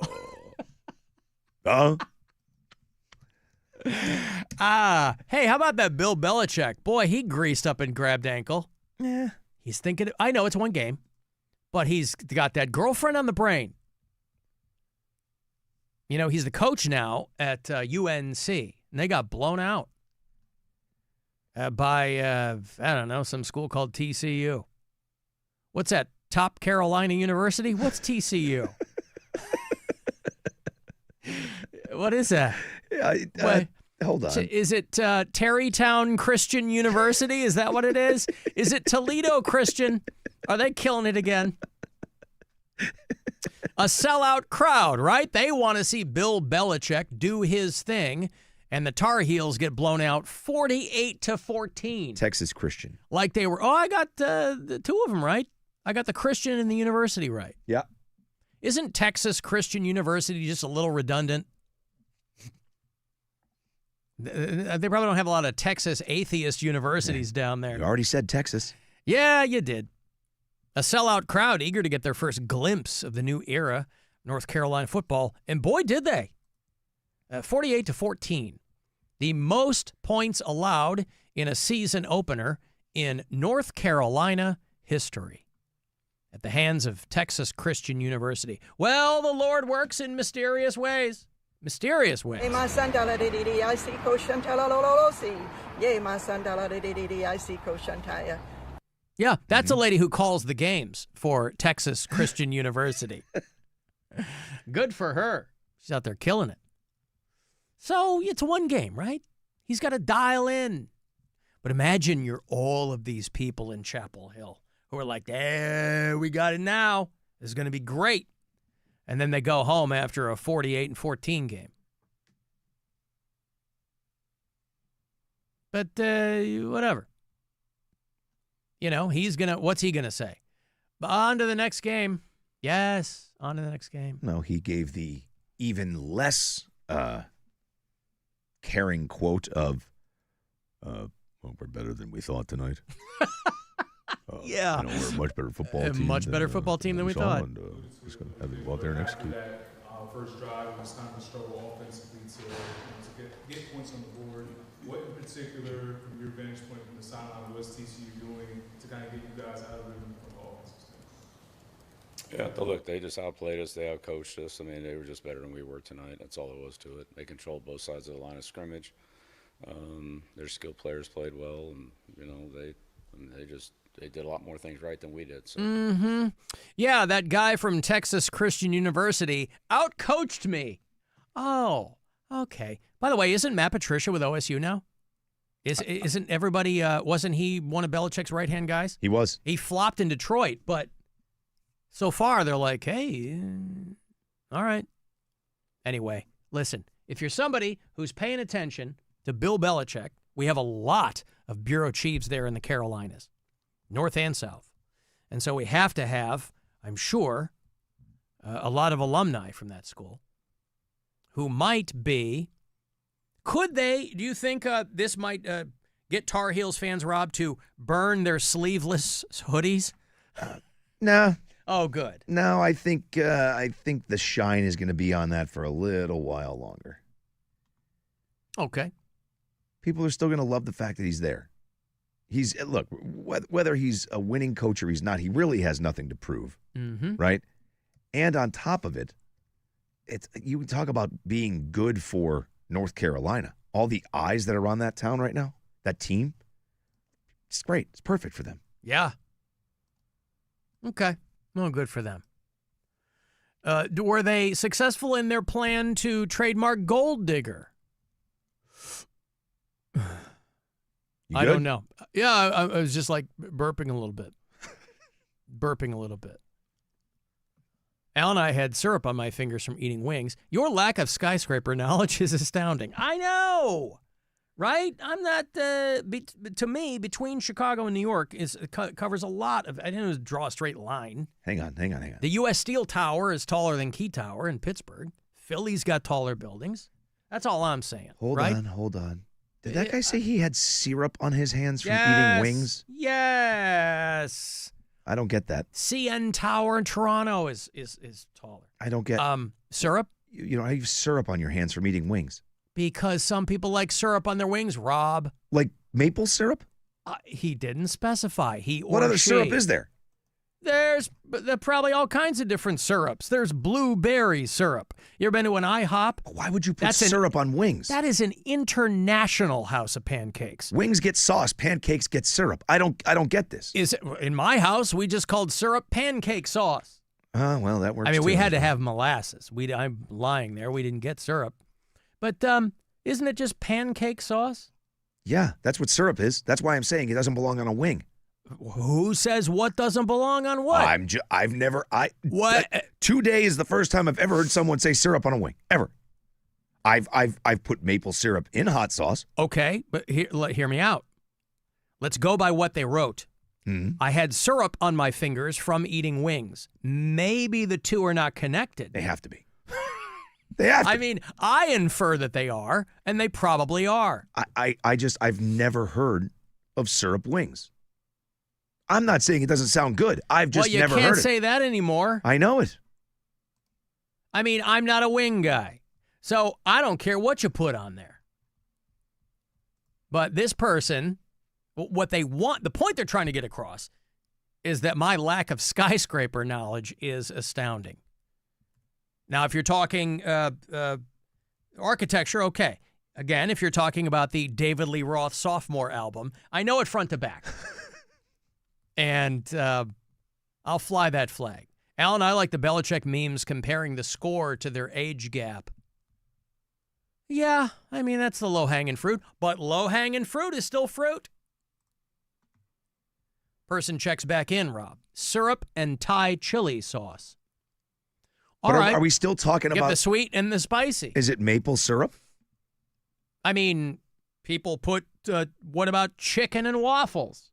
That's maple syrup. What about, I don't know. Yeah. I'll try it. I mean, I'm not judging. I was going to say, it's meat and sweet. I mean, it's the same thing as chicken and waffles, right? Yeah. So, what's the problem? So, listen, what are you supposed to put on wings? Like buffalo sauce, you mean? Yeah. Oh. I mean, dry rubs, sauces. There's a million sauces you can put on. I would just think even if Thai chili was with maple syrup, you would still call it Thai chili sauce. Yep. You know what I mean? Yep. Syrup just sounds odd in All that right. context. Well, listen, we've talked about it ad nauseum on the program. The things that we or people in this audience have consumed that sound weird or disgusting. I still haven't dived back into the peanut butter and mustard situation, but I'm planning on it. But we have established you have to get yellow mustard, though, right? So Yes. it's like the OG. Yes. Yellow mustard and chunky peanut butter. I saw a thing the other day. Someone made a fried bologna sandwich online. Oh, good for you. Hey, that's good. Fried bologna's good. So I haven't had that in, I don't know, 30 years, 40 years. Yeah. But I saw like they like fried onions and then cooked the bologna on top of the onions and then put that in the sandwich. Like it was stacked layers of bologna and fried onions. And it looked, I mean, like that looked incredible to me. Mm-hmm. And I don't eat bologna. Mm-hmm. Yet. It's true. You don't eat bologna yet. Yeah. Well, maybe you will now. I think I'm going to have to try that sandwich. Yeah, why not? Rich in Northfield. You don't like wings? What the hell? I've had enough of this goddamn show. I love wings. No, he's talking to me. Oh. He's addressing me, Rich in Northfield. He has had enough of the show because I don't like wings, which again, long-standing public knowledge that I am not a wing guy, but that's fine. I think of it as that's more for you. More for you. Do you not like any at all? Wings? Yeah. I'm just not a wing guy. I'm not like a buffalo wing guy. Right, but if they were, say, that Thai chili sauce, would you like that? It's or not just it's the wing as the chicken delivery system you don't care like? about the chicken delivery system. Got yeah. it. Okay. It seems unnecessarily labor intensive. Understood. Yeah. Do you get boneless wings? You happy with those? Those are called Like chicken nuggets. Tendies? Oh, love tendies. Yeah. I got tendies when we were at the Parma Tavern. They looked so good. Oh, they were. I wish I hadn't already eaten. Put one in my mouth, one in my pockets, one in my shorts. For later on. I make my own syrup. Thai chili sauce burns. Stings. Alan, how is National Skyscraper Day not September the 11th? Jesus Christ. You son of a motherless whore. I don't know what to tell you. Jesus. Yeah, well, it's coming up, right? It is, yeah. 24th anniversary. Unbelievably.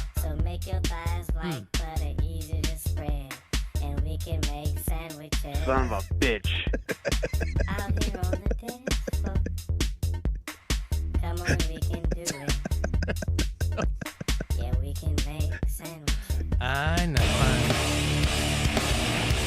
Oh, man, I can't wait for Deftones. It's 1 week from tonight. We've been talking about this show for months.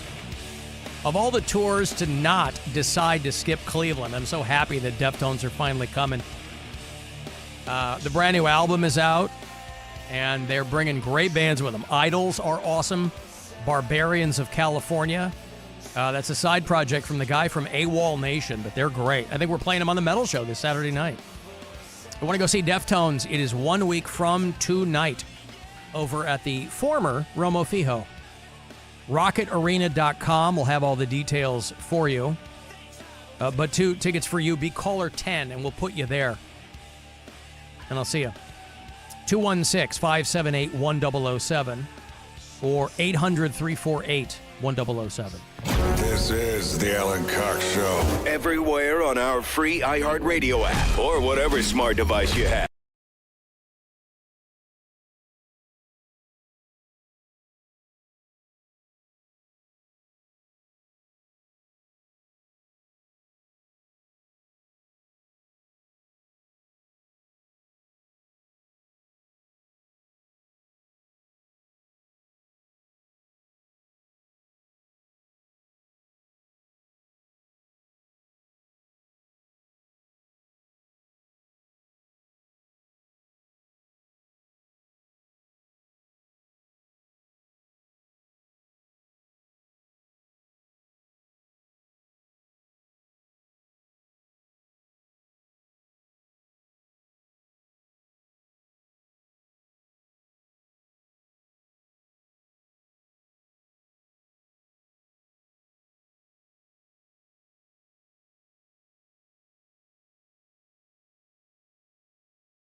100.7 WMMS.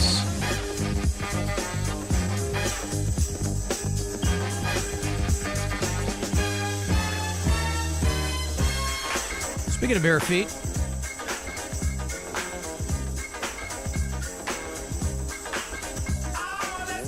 some lady was down in Florida. One of our bureau chiefs sent me the story. There's a lady, you know, a lot of women will sell pictures of their feet or whatever. Our own Mary Santoro, when she was on the show, she was on that Foot Finder website or whatever. And dudes would pay good money. Pictures of feet, whatever. A woman who met up with a guy. Listen, you got to have your side hustles wherever you can get them. The downside of it is that for women who are doing this kind of stuff, it can potentially get dangerous. She was meeting up with a guy who wanted to pay her to smell her feet. She was meeting up with him for... Oh, no, I know what it was. She was going to sell him a pair of her used sneakers, right? Gross. Well, why you would do it in person, I don't know. Oh, but it's Florida, right? And I guess when the guy got there, he wanted to smell her feet. And she politely declined, and I guess he proceeded to hit her with his car after that. Escalated quickly? Yeah, they blur her face out on the coverage there, Local 10, which I believe might be in Orlando. And they blur her face out, which I think is wise. Oh, I'm sorry, this is Miami, right down there. Stories about online dating, but this suspect, well, he didn't pass the smell test. This guy asked All right, to smell your do they have to do that? Every time. Well, he didn't pass the smell test. But they don't have to do that. No. You know? They don't have to... This guy asked to smell your feet? Yes, he did. What did he say? Well, initially we had met up because I was going to sell him my sneakers. She knew something didn't... It's got to be tough because on the one hand, you don't want your face on the local news like this. On the other hand, you are trying to generate a good buzz about your used sneakers. It's not like this guy wanted to run around in them. He was buying them specifically for the purposes of sniffing them, right? But did she know that? What the hell else did she think he was running them for? Like you can buy used sneakers on Marketplace on Facebook. Yeah, but this, well, yeah. You know what I mean? So maybe, Yeah. was it that? And then this guy just like as a pervert was like, hey, let me sniff on them feet while before it. Let's see if she tells us. Smell right when she met this guy, Almansi Sersel, at an Aventura hotel. When I got Almansi Sersel? She met him at a hotel. Also not a great... Smell right when she met this guy, Almansi Sersel, at an Aventura hotel. When I got there, he just wanted to sniff my feet, and I didn't feel comfortable with that. I have to stop you there. What do you say when someone says, I want to sniff your feet? No. No, I mean, you could have my sneakers all you want. I mean, I don't care. I'm not wearing them. And, you know, they're just stinky old sneakers. But people like weird things. Then things... I like this reporter. He's wearing a jacket and a V-neck T-shirt underneath. Boy, that's Florida, isn't it? Yeah.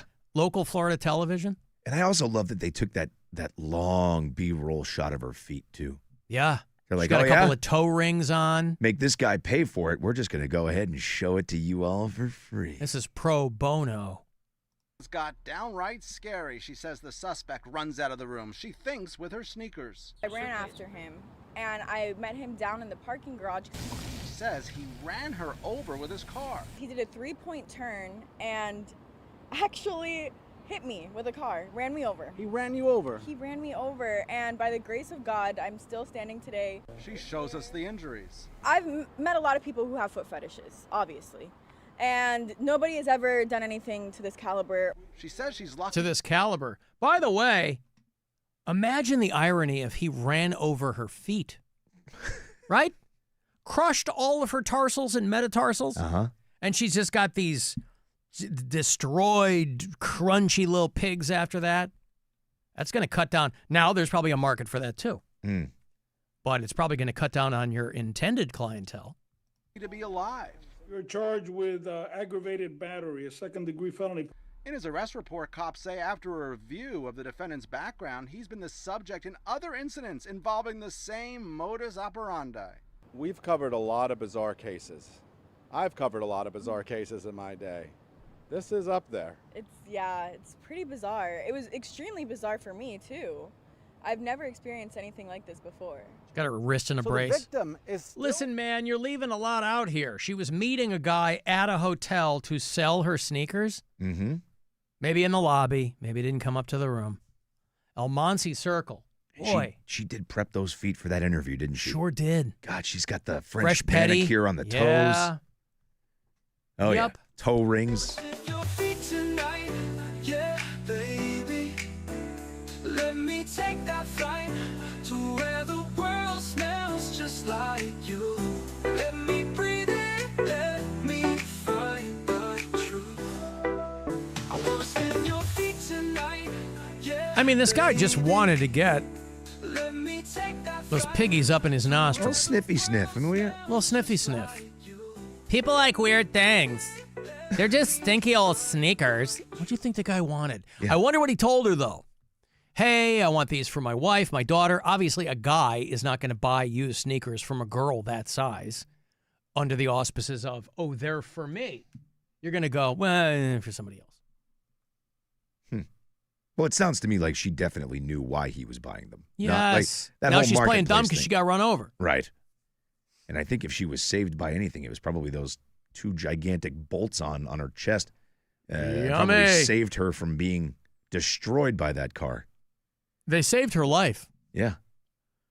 Mike Not and only Pa- do they float, they can help you in a vehicle accident. They can act as bollards against an oncoming car. Right.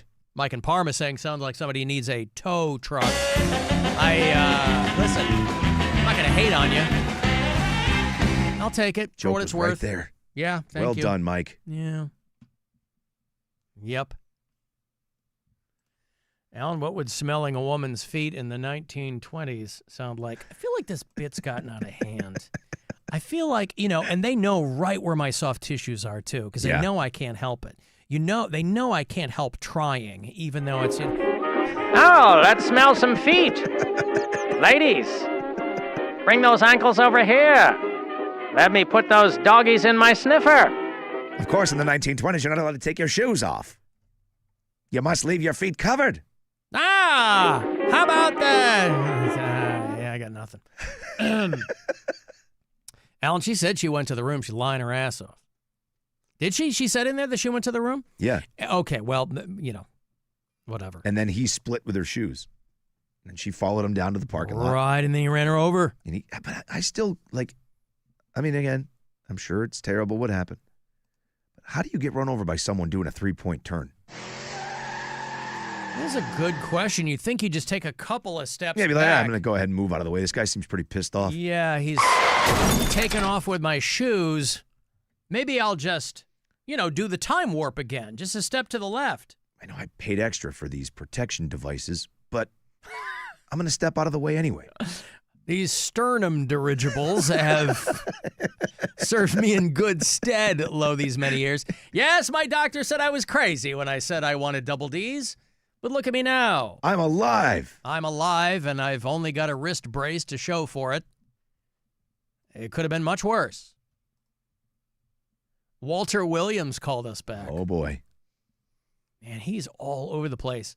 You'll be pleased to know he's offering himself, Rob, for possible employment with this radio station. Still on that track, huh? Well, he's pivoted. He called us a while back and said he'd like to be our phone screener, despite being blind and a double amputee. Mm-hmm. Now, don't get me wrong, right?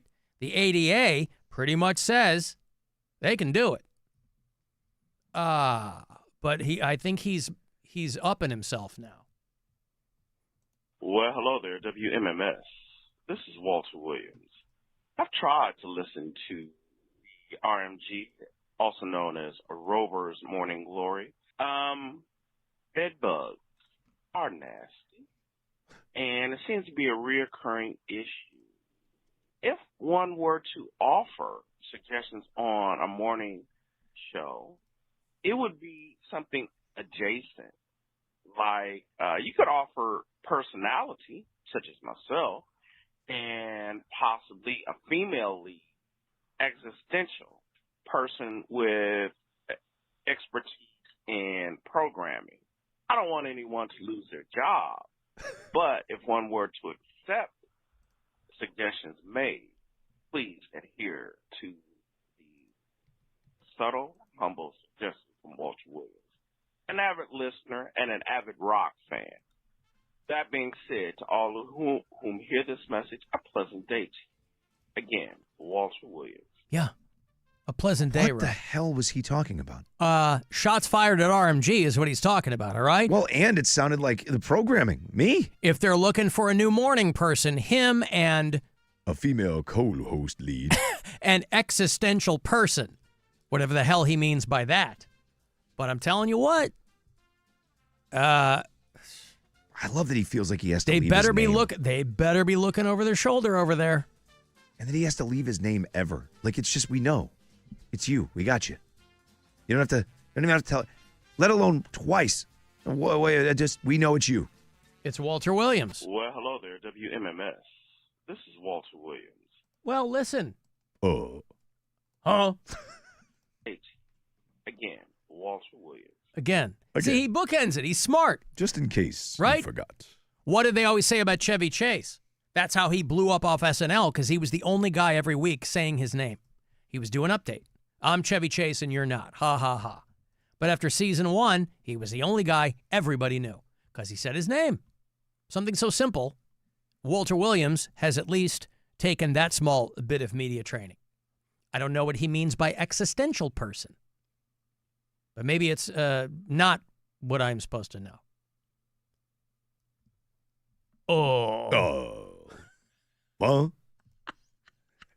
Well, hello there, WMMS.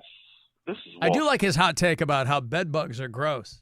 I know, right? That's where I thought he was going with the whole thing. If one were to offer suggestions on a morning show, I can't even get a goddamn phone screener here. And this guy's like, hey, if you need anybody new in the morning, pardon me. It is so frustrating. One step at a time. I just need somebody in their living room picking up my phones. Yeah. That's all I need. Not me? It's something that can be done remotely now. We had some kid for 48 hours? Well, he's supposed to, apparently now he's off on Wednesdays and Fridays. Yeah, okay. So he can do Monday, Tuesday, and Thursday until we hire someone. I'm like, at least if you're going to make me do it, make all the stuff work. And where did we None find? of these programs work. Who's this random person that can work don't even 2 know where the days hell a he week is. out of their house as a phone screener? I don't even know where he is. I think he's in, do we have stations in Defiance? We do. Then that may be where he is. I don't know. Well, nice enough guy. Text me 8,000 times during the show, though. Well, that's fitting. Operating in defiance of smoothly answering my phones. Hey, just letting you know, I can't make this program work. And I'm like, yeah, join the club. Neither can I, because it doesn't work. Yeah. Ever. Yeah. Oh, my God. Yeah. At least if you're going to make me answer phones, be a phone screener as well as sitting here kibitzing with you. Yeah. At least make the goddamn program work. I know. So frustrating. I know. Nothing works. Yeah. Oh, we're going to give you a bigger and better and new improved phone system. It blows. Yeah. Yeah. All right, I got to take a nitroglycerin pill or something. Are you okay? Yeah, I'm good. Fine. Actually, I got a note on my phone. I got a note that over the last 22 days, my resting heart rate is down. Makes me very happy. That's good news. To what do you attribute that? I attribute it to my lifestyle changes that I've Oh, been making. yeah? Yeah, absolutely. Oh. Nothing that I need Who's helping you with those? Mentality Health. Oh. Yeah. mentalityhealth.com/radio if you'd like some more information. I give that free plug because honestly, it's pretty wild what's been happening. I feel like a lot better. Mm-hmm. So I'm guessing that I started this about, 35 days ago. And over the last 22 days, my resting heart rate has dropped. Coincidence? I think I'd not. say not. Yeah. Right? Yeah. I'm on my way, man. I couldn't be the 0 and the number 10 when you and I stand next to each other. I want us to be an 11. You know what I mean? Yeah, I understand. I couldn't be the... Rob and I would take pictures. We look like the driver's side of the General Lee. It's brutal. I'm like, Ain't you know nothing what? wrong with that. I let myself go, so I'm on my way back, baby. Uh-huh. I let myself go, and now I'm bringing myself back. That's right. Well, if you love something, you set it free. Word. And if it, uh-huh. I'll tell you, you see those pictures, man. That's when I'm like, I know I'm doing the right thing. Like there was that picture of Bill in South Jersey, you know. I look enormous. I look like I next ate to the him? former Yes. No, you don't. Even next to him, I look like I ate stop. myself twice. Ate yourself Fat. twice. Fat. Wow. And it's getting better, man. All right, good. Can't wait. I'll be able to move and not go. Uh-huh. Oh, it's great. So good. Do you say oof when you get into your car? I do that anyway. I see a lot of people doing that. They get in their car and they go oof. I'm a noisemaker in general. Are you really? Yeah, I get that, guys. It's a thing. Dad noises, people say like that. But I do it a lot. I notice like if I'm not those. Oh. No, just more like if I stretch. Yeah, but or I yawn that's loudly. okay. Oh, yeah. Like I'm that guy. Stretching, making noise while you stretch is fun. I hold my sneezes, so I don't do that. Obnoxious. Okay. I don't belch often. I hold my farts. So I'm not like the over-the-top noise guy. Right. But when I move, like if I get up, oh, God. I do that a lot.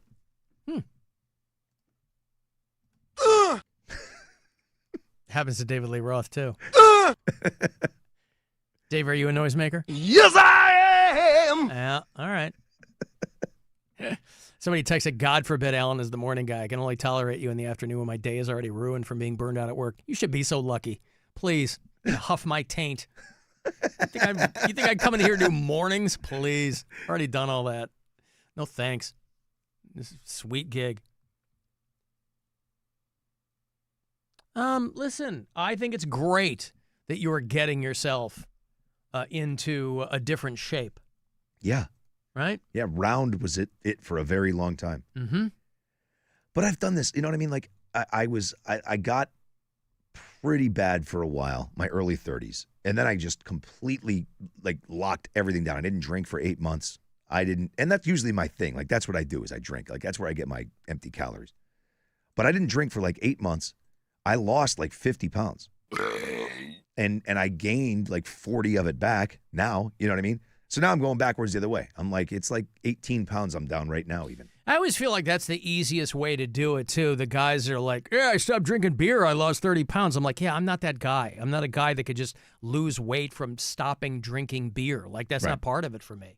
Well, it is. For me, it is because I did put on a lot of weight. That's what I mean, yeah. You know, so What about now COVID? Did you put on weight in COVID? I lost weight in COVID. Yeah. Yeah, because I didn't do anything. I just kind of I'd go outside and I'd smoke cigarettes and light fires, and sit there outside. You know what I mean? That's all I did. Have a little whiskey or something and go to bed. Probably sit around and cook some soups and eat bread and desserts and just get all fat and sassy. Had some people thought COVID was going to be 2 weeks long. Yeah. I'm going to take a break here. If you want to text me for anything, 35192. You can watch the live stream on our YouTube channel and listen on the iHeartRadio app. The Alan Cox Show. On 100.7 WMMS.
And we'll get out of here a little bit after 6, make way for your pregame coverage. Guardians will go to Tampa after that for a 4-game series tomorrow through Sunday against the Rays before they come home and host the Kansas City Royals. We gave away tickets for that game last week. And then the White Sox are in town. Huh? I said, who? And I noticed my mic was down. I'm like, okay, wait until I got done with the White Sox stuff first. No, it's fine. No, I'll be the guy in the White Sox cap. Because there will be others. I mean, you're probably right. The law of averages says in a crowd that large, you're probably going to have, again, I don't know what kind of, 95% Guardians fans, obviously. White Sox fans don't really travel. White Sox fans barely go to the home games. I was going to say. Yeah. I'm out here flying a goddamn flag myself. But, they are not the easy Chicago team to root for. Cubs, easy to root for, even when they stink. Easy to root for because that's your prestige team, I guess. People like to be associated with the Cubs. Well, good for you. Bully for you. Good for you. Right. Anyway, 6:45 tonight on WMMS. We're talking yesterday about, what would you do for $1 million and blah, blah, blah, and all that kind of stuff. Imagine if you won the lottery and then couldn't get all your money. Well, I'm setting this up wrong. Publishers Clearinghouse has gone bankrupt. And so there's all kinds of people who won money from them, and they aren't getting it anymore. Now, some people were smart, and they took the lump sum. Other people did not. They took the annuity, right? Now, you have to think, if you're somebody who, they talked to this one guy who took the lump sum. He's like, if I had been a little younger, I probably would have taken the annual because a lot of people won the Publishers Clearinghouse $5,000 a week forever. This was back around 2010. And they had a bunch of people who won a bunch of money from Publishers Clearinghouse, right? Back in the day, Ed McMahon would come to your door. Yes! And you'd get the mailers and whatever. I still don't know how they made their money. I don't know anything. I only associated Publishers Clearinghouse with winning money. I don't know what their business model was. But a lot of people won the $5,000 a week forever. They focus on a guy named John Wiley of White City, Oregon. Quit his job. This was back in 2012. Allowed him to retire, move closer to his kids, bought a house. So I guess part of it is it really feels like money mismanagement to me. Some of it is. Because this guy is like, I'm going to go broke now. I'm going to have to. He's talking about the stuff he's sold. He's like, obviously, all these people thought that they were going to get this money for the rest of their lives. They weren't worried about money. And they're like, now the guy says he worries a lot because this annual payment was his only source of income. He's 61. He said the bills are piling up. I sold my jet ski. I sold my trailer. I'll play a little bit of this coverage here out there in Oregon, where Publishers Clearinghouse has gone bankrupt. And so they said there's probably a dozen people who aren't going to get any money from these people. They're still owed money, and they're not going to get it. Jackpot allowed John to retire and move closer to his kids. He bought a house near Bellingham with enough land for the 4 dogs and 2 goats. Jesus.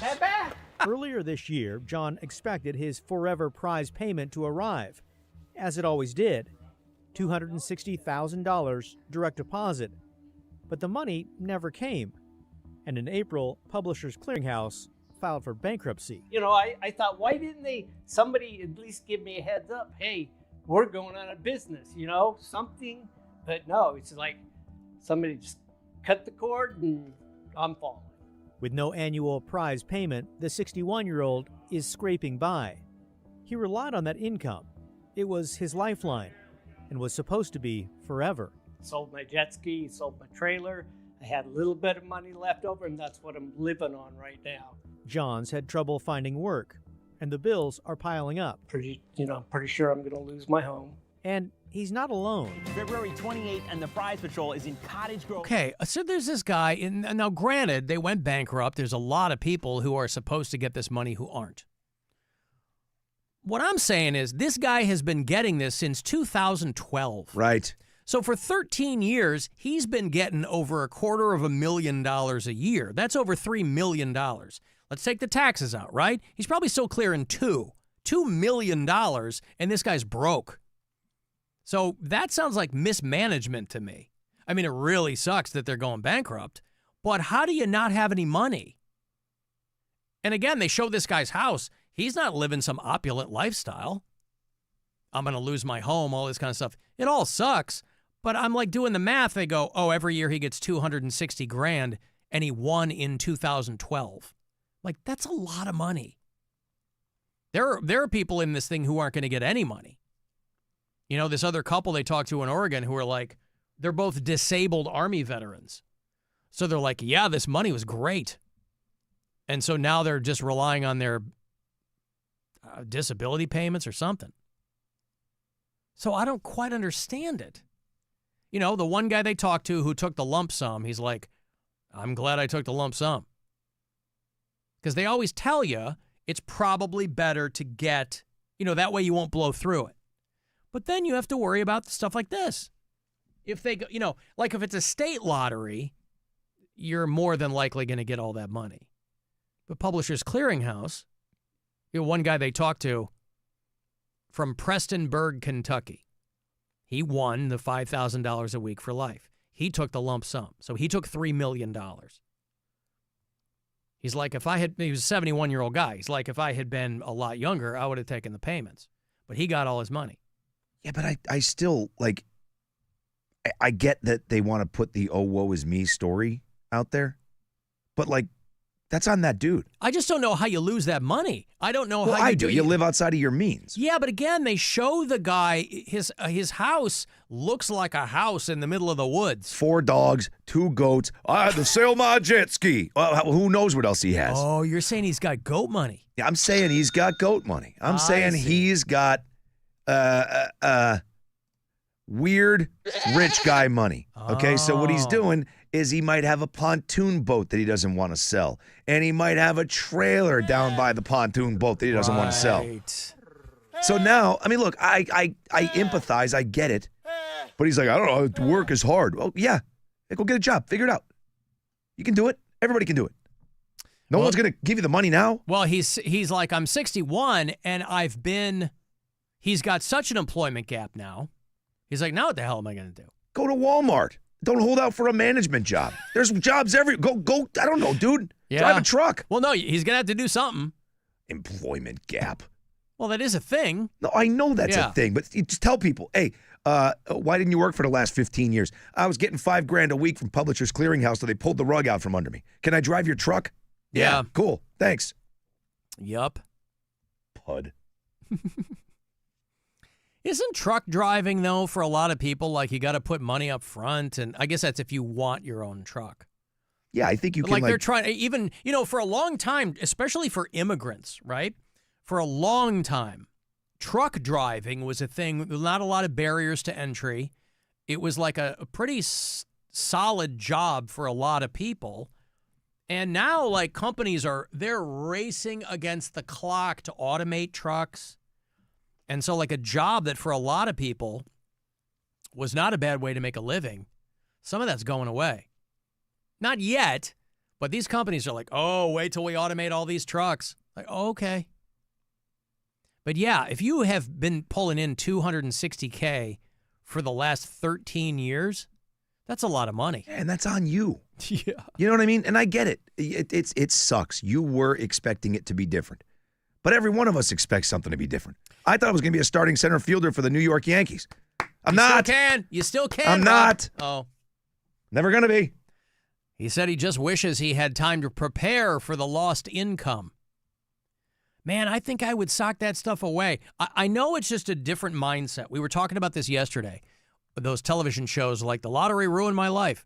Because there are, even for people who have never had money, there are still 2 kinds of people who've never had money. People who will cling to every dollar as soon as they get it, and other people who are like, I've never had money.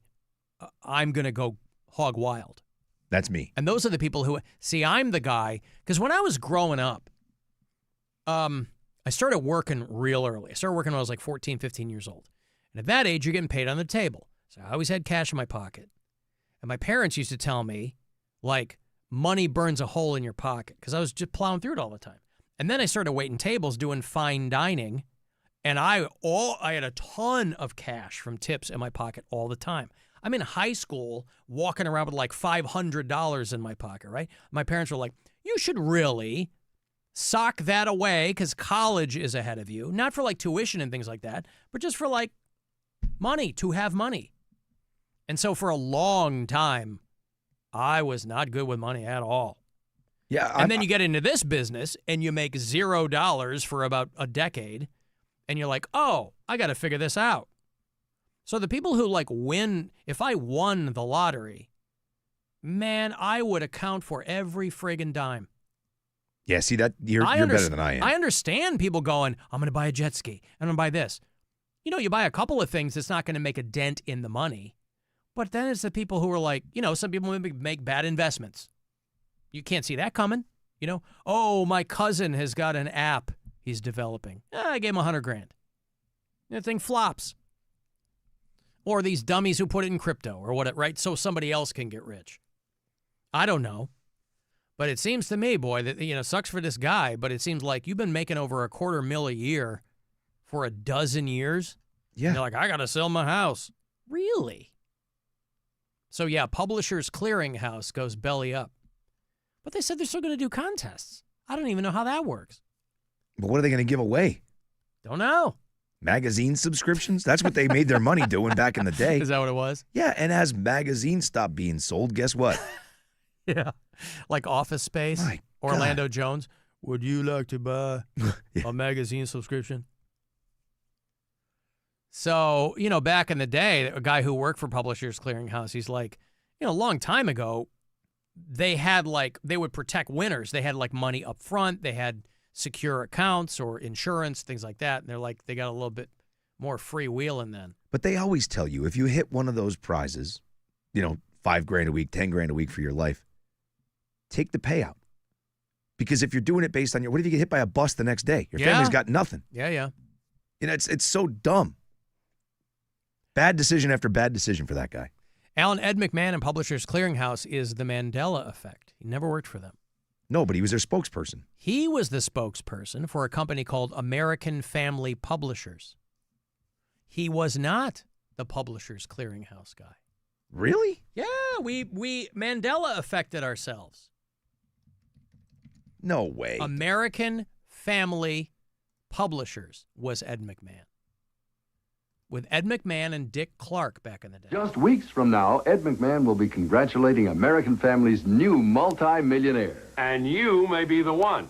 Next month's American Family $10 million winner. Enter fast. Win fast. In America's only sweepstakes with my picture. You can be a millionaire. $10 million rich, real fast. When Ed awards another $10 million prize. Return the winning number in time and the $10 million grand prize can be yours. Next month. The American Family Sweepstakes, Rob. That's what that is. They got me, man. Yeah, me too. I would have I didn't know there was competing publisher clearing people. Now, both of those guys, Dick Clark and Ed McMahon, are dead. Very dead. Coincidence? Had to get that $10 million somewhere. Probably coincidence. I don't know. Yes. And had the timing worked out, Seacrest would have taken Ed's job too. Oh, yeah. Surprised he's not sitting on the couch next to Fallon like a dummy.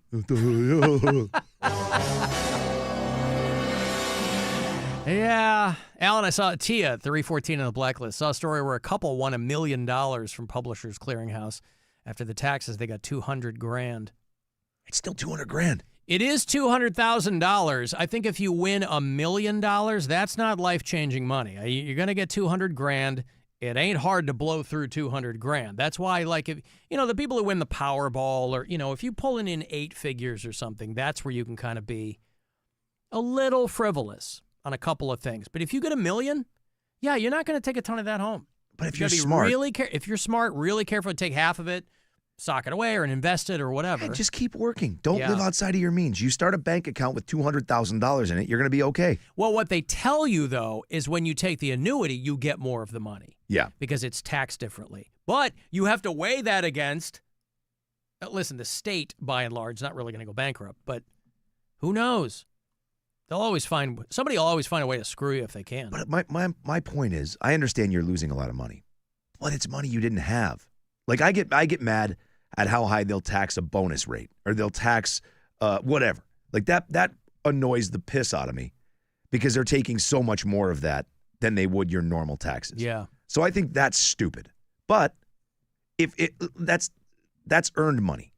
If you're getting found money, $200,000 is a ton of money. It's money you didn't have before. Correct. You didn't earn it. But I want $1 million. Shut up. Yeah. You got $200,000. It's like people who win tickets from us. Then the show gets canceled.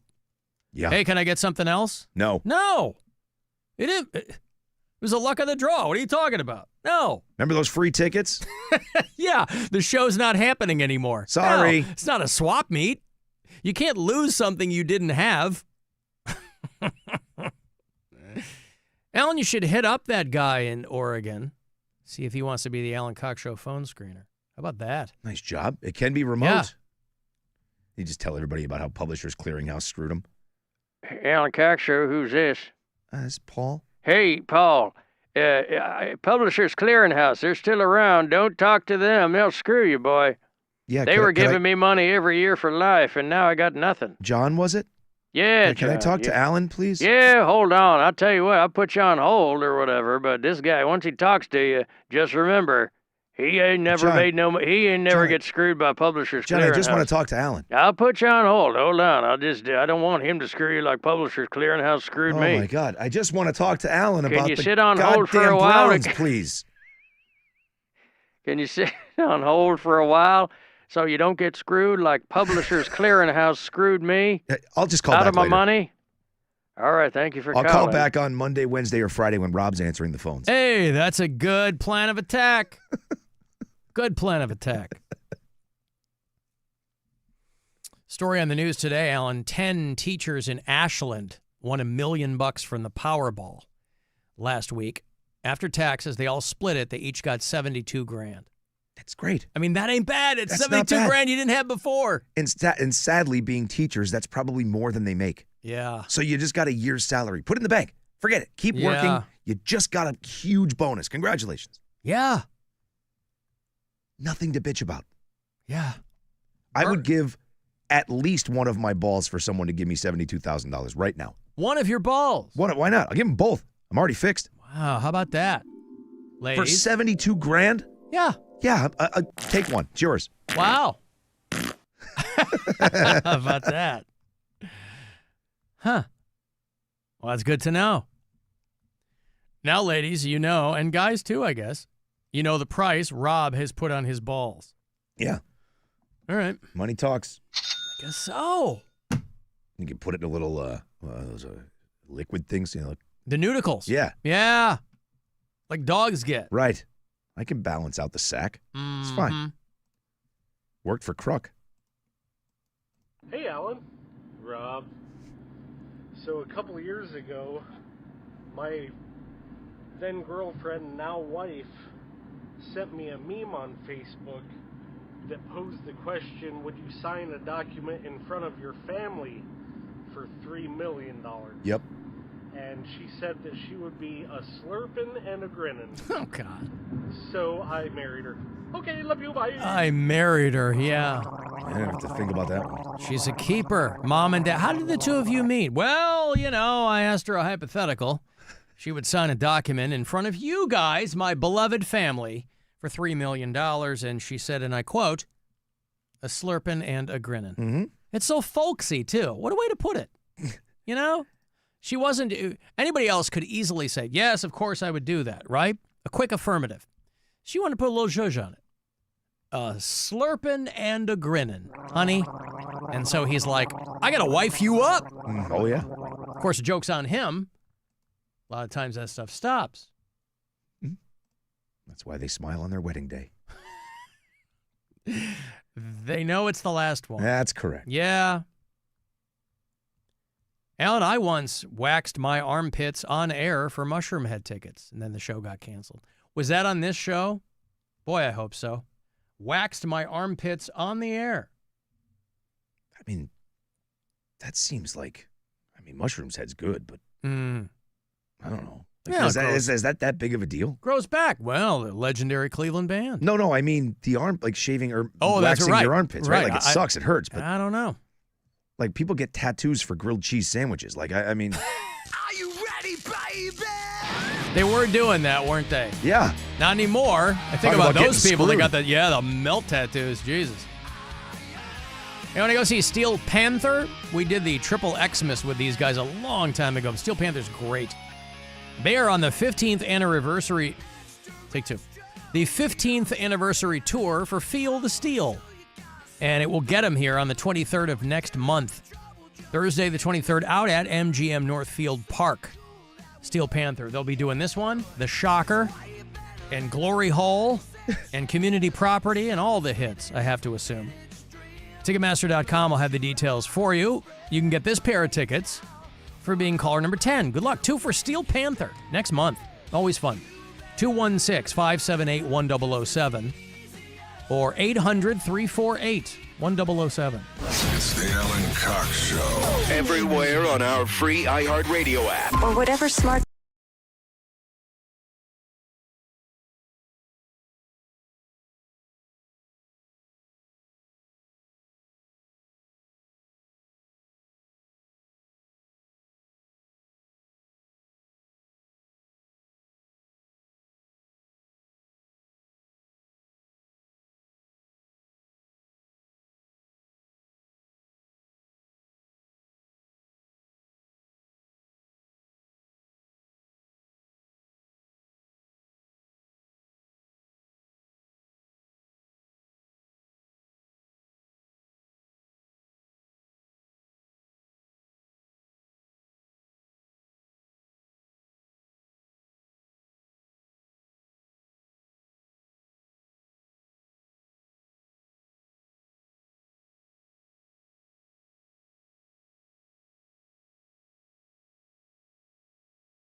that you call yourself one of the few gay goat farmers in the great state of Tennessee. On 100.7 WMMS.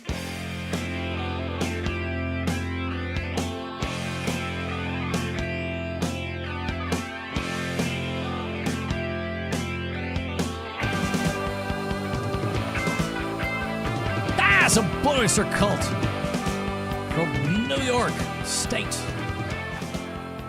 People sleep on BOC, don't they? Still, to this day. Man, they're not in the Rock and Roll Hall of Fame. I haven't heard their name come up once. And they still go out and tour. They still kill it. Well, you have heard it if you listen to the Snubble Shot Weekends on WMMS. The bands who have thus far been snubbed by the Rock and Roll Hall of Fame. That's a big one. Ever wanted to hear Blue Oyster Cult back-to-back with Weird Al Yankovic? Burn It For You. Great song from them. We have a lot of bureau chiefs in the great state of Arizona. A lot of people in Phoenix. We got David and Chandler. Nick and Cora are out in Golden Valley, Arizona. Brian's in Yuma. Randy's at Luke Air Force Base. Brian is in Show Low, Arizona. And collectively, my nephew lives in Tucson, Arizona. Tucson, Arizona. I was reading about how Arizona has become too hot for the snakes. Extreme heat there in Arizona.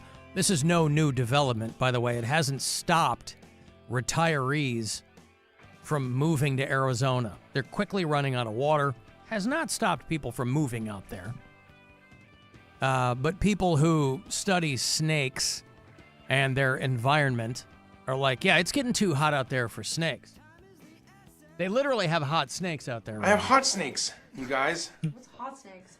It's when the diarrhea comes out like a hot snake. Andy! I get hot snakes in bubble gut. Andy, stop talking about hot snakes. Yeah, they're like, they'll find snakes sheltering underground that are dead because it's too goddamn hot. Snakes tolerate getting too cold much better than they do getting too hot. This guy, he's like, everybody thinks reptiles love the heat. They love being warm. They don't like being hot. So if you're someone who's partial to snakes, I don't mind snakes. I never felt drawn to them, but some people love snakes. I had a friend when I was a kid. He had the big fish tank with the snakes in it. Ugh. Under the red light, right? But, rattlesnakes will struggle to defend themselves against heat. No amount of venom is going to help you against extreme heat out in places like Tucson, Arizona. Tucson, Arizona.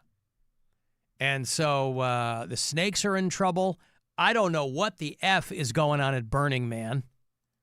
It has been, all the stories past, all the stereotypical Burning Man stories you hear from years past, they pale in comparison to what's happening now, right? They had huge windstorms. A haboob, I believe, is the proper meteorological nomenclature. Ruin the orgy tent. And they replaced it with an orgy bus. That's a bit of a downgrade. They had because Burning Man is nothing if not subtle, pink taco-shaped orgy bus. And so they replaced the tent with the bus. Much, much smaller. You got to really want to engage in an orgy if you're going to go from the tent, which was, a big area, couches and stuff inside, to a bus. I guess you got to pivot. You got to figure out what you're going to do. And since the orgy dome had been blown over, they pivoted to the orgy bus. Now, of course, single men are not allowed to enter alone. They're not allowed to walk into that orgy dome by themselves. They're not allowed to board the orgy bus alone. So you got to find a partner to go in there with, or at least pretend. They talk to people who've gone to Burning Man for 10, 11, 12 years in a row. There has to have been a Burning Man documentary along the way. This thing's been going on for a long time. I don't care about that. We've all heard stories, anecdotally or otherwise. I want a documentary that shadows regular Burning Man attendance the rest of the time. What do these people do when they're not at Burning Man, right? Are they living that lifestyle the whole time? I think so. Is it like a guy who goes back home to Prescott, Arizona, and he's just like a middle manager at an insurance company, but he really lets his freak flag fly when he makes it to the Orgy Dome? Or are these people who are walking the walk year-round? I think the latter. You think so? I don't know if you go, I mean, if you're in that lifestyle, do you go from 0 to 100 like that? Well, I'm just saying they draw way too many people to this thing for everybody to be living off the grid. There's got to be regular people. I mean, you figure every year, 35 years has been happening? Every year you got to have a handful of noobs or looky-loos or whatever who want to go and check it out. There was a period of time where I was like, I'm going to go to Burning Man. But then I would talk to people who went, or I would watch some footage, and it just looked insufferable. Yeah, not for me. And I'm man. like, I don't think so. You know, I'm not that into Blind Melon. And so they had to pivot the Orgy Dome to the Orgy Bus. Yeah, I think if you're willing to do that at Burning Man in a tent or dome, whatever, it's an everyday thing for you. Yeah, but you got more room to move. I mean, you know, what better way to just dive right in than if you will, than a giant tent where there's a lot of, you know, a lot of platforms, a lot of couches, a lot of chaise lounges, a lot of day beds. And you got room to move around. Putting the in swinger, baby, yeah. Yeah. And then they found a dead guy at Burning Man. They found a body in a pool of blood. They're like, hey, anybody know what happened? Because the culmination of Burning Man is when they burn the man. There's a giant wood effigy of a man that they burn, kind of a ritualistic fashion, I guess, right? They found a dead guy lying in a pool of blood. And obviously they're investigating that as a homicide.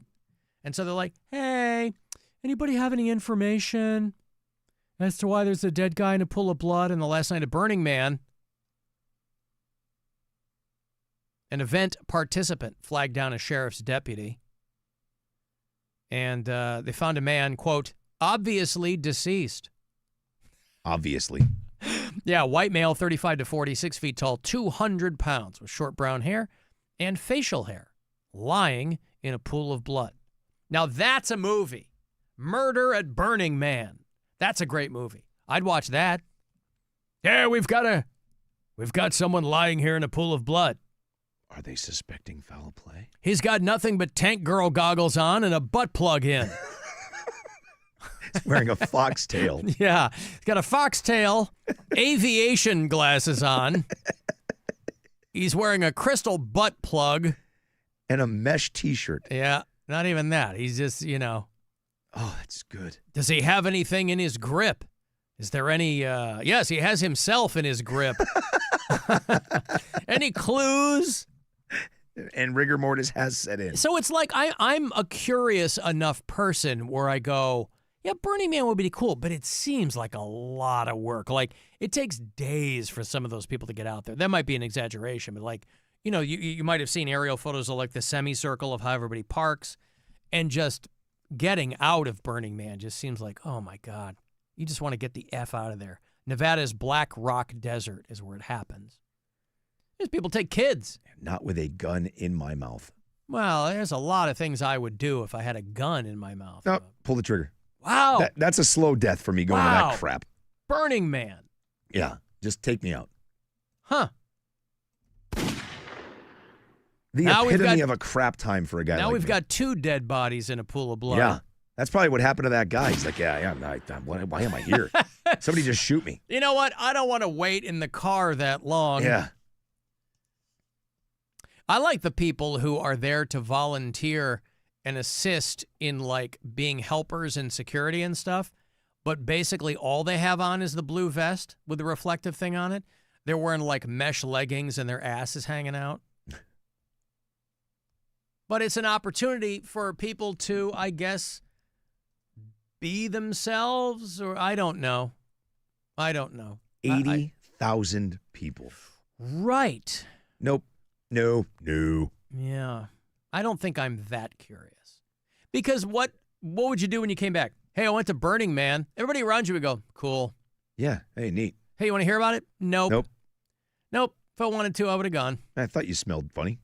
I mean, you can have a good time in the desert. You don't have to go do that. Anyway, so a guy's dead, and then some girl who didn't know she was pregnant has a kid. I still don't know. Now, with respect, I assume most of the time when people are like, I didn't know I was pregnant, that these are women of sizable carriage. I think most women are in tune enough with their bodies where they notice some changes going on. A woman and her husband unexpectedly welcomed their baby at Burning Man, a daughter they named Aurora, of course. She said that she did not know she was pregnant until the baby came out. It's an absolute miracle, she said. She's 39. You know, medically, that's considered a geriatric pregnancy. That's got to make you feel good, ladies. Anything north of 36 is referred to as a geriatric pregnancy because you're getting all dried up. It's an absolute miracle, she said. Had I known about the pregnancy, Burning Man is absolutely the last place on the planet I would have been. She said she showed no signs of morning sickness or anything else. They traveled there from Utah. Went back to their RV before dawn, and his wife suddenly went into labor. Husband said she wasn't even showing. I mean, listen, anything's possible. It's just amazing to me. A part of what she calls a miracle is that the camper right next to them were like doctors or medical professionals or something. And so lucky for them, she's like screaming. I'm always fascinated by people who didn't know they were pregnant. Like, you thought you just had bubble gut for a few months, or... And you haven't had a period for 9 months? Yeah. And you feel completely different? There's some women who don't have periods, though, regularly. You know what I mean? I don't know. I mean, if she's on the pill, I get that. She's on the pill, she wouldn't have a kid. Well, sometimes things happen. happen. Oh, yeah, past the goalie. First child, completely unexpected, so they didn't have anything prepared. They're doing a GoFundMe to help cover their medical bills. Naturally. Had they known that, they would have been like, we probably wouldn't have spent all that money on Burning Man. You crapped out a baby instead. She crapped out a baby at Burning Man. In the dust and the glow of a wild caravan. Oh, the fire kept dancing, the rhythm ran. She crapped out a baby at Burning Man. Oh, it really is a miracle, isn't it? The miracle of childbirth. I have to think that's it just feels like a fake story. Like people like just to get attention. Like she knew. Maybe, but again, it's not unprecedented. These women that didn't know they were pregnant. And I don't understand it. Again, you know, if you watch like a TLC show or something like that, they show a girl who's like really, really big. You go, okay, I can understand that she didn't know something was a gurgling down there. Because you probably can feel, you barely feel most of your body. Okay, now I'm reading the story. But again, I don't know anything about her. The baby was 3 pounds, so clearly premature. Did you already say that? No. Yeah. So I guess I didn't realize that part. Obviously, very premature. Yeah. So I guess that makes it a little less, obvious, I suppose. Yeah, right? if it's like smaller than a like a cantaloupe or something. And it could, I could see where that may slip by you a little bit. But yeah, a 3-pound baby, that's tiny. Yeah. She said she experienced a cryptic pregnancy. Oh. It's very cryptic. Well, yeah, that's one way. The baby was airlifted from the festival site. Yeah. I could just see the parents like, hey, do we have to go with you or are we cool here? Like, can we we weren't planning on this. Can you guys make sure the baby's okay? We're just going to go ahead and chill. Make sure we get to watch Beck. The cryptic pregnancy is That's what they call it, right? You didn't know you were pregnant until the kid comes out. And they do have explanations. They're like, well, obesity is a big one, right? If you're really big, it's hard to detect any symptoms. Hormones can change, and you might not necessarily know what's going on. A lot of women, if they have like fibroids, right? A lot of women have like uterine fibroids or polyps or things like that. They're like, those are in there all the time. I didn't know there was anything new in there. So those are explanations that I can understand. Have you seen the people? Hmm? Have you seen the woman? No. I wonder if she is. I mean, is she a big one? I don't know. Didn't see her. Yeah, she was 35 weeks pregnant. I mean, that's still a lot. Yeah. Alan, that orgy would be better if they just referred to Burning Man as BM. BM orgy would attract completely different crowd. clientele. Yeah. Hey, did you go to that BM orgy? Yeah, it was a lot of fun. Hey, I don't know what kind of orgies you'll have access to out there in Vegas, but we're doing our iHeartRadio Music Festival. It's the 19th. It's Vegas, baby. 19th and 20th of this month, so just a couple of weekends away. And you and a pal, we get you set up with tickets. We fly you out. We put you up, get you to and from the airport. We throw you $1,000 because you're going to be in Vegas. It's at the T-Mobile Arena. It's LL Cool J and Sammy Hagar and John Fogerty and Glorilla, Jelly Roll, Taint McRae, The Offspring, Tim McGraw, and many more. And your shot right here. Last couple of days to win, by the way. Tomorrow and Friday are going to be the end of giving away these trips. So I hope you win. Good luck. Now, your chance at $1,000 and a trip to our iHeartRadio Music Festival. Text the nationwide keyword Vegas to 200-200. You'll get a confirmation text and info. Standard message and data rates apply in this nationwide contest. That's Vegas to 200-200. Vegas, brr. All right. Hey, Alan. Rob. You talk about grilling a lot, Rob, and I'd like to hear more about that. I like tips. I like hearing other guys' adventures with grilling. I am currently grilling a meatloaf, and once I put that sucker on, I cannot touch it. The lid goes down, it stays down. It's Schrodinger's meatloaf. That's the way I like it explained. If they would have taught me that in school, I would have got it so much quicker. Alan, can you hit the post on 2 out of 3 ain't bad? Cotton Balls, West Park. Oh, Cotton Balls, you son of a bitch. Schrodinger's meatloaf. Oh, I get it. Meatloaf, right? Yeah. 2 out of 3. 100.7 WMMS. Brady one here from Meatloaf. The Rocky Horror Picture Show, right? Brady's talking about his testicles. 2 out of 3 ain't bad, baby, on the bosom. That ain't bad, right? That was okay. Cotton Balls, just the inspiration I needed. The late Marvin Ade, right? His daughter Pearl is married to Scott Ian from Anthrax. They sat behind me at our Christmas show when I was on the air in Chicago. I was like, why is Scott Ian here? Oh, because he's married to Meatloaf's daughter. I go, that doesn't explain anything. Oh, she knows somebody. I don't know. We had Jet playing that year or something, and she knew somebody in one of the bands. Or he was also in Fight Club. Yeah. Remember Meatloaf in Fight Club? He was BT. Yeah, he was Bob. His name is Robert Paulson. His name is Robert Paulson. 2 out of 3 ain't bad. All right, well, there you go. Do you have any grilling tips for Cotton Balls there in West Park? No, I haven't heard of grilling meat. I've smoked them before. I've never grilled one. I'm going to give that a try. Sounds great. But yeah, I mean, the tip is just like that's a random, you can't just, like, what is a specific tip? You know what I mean? You can't just come up with something. Well, and if you've never grilled a meatloaf. Right. Yeah. You know what I've been into lately? I bought one of those, I'll get to go good for you.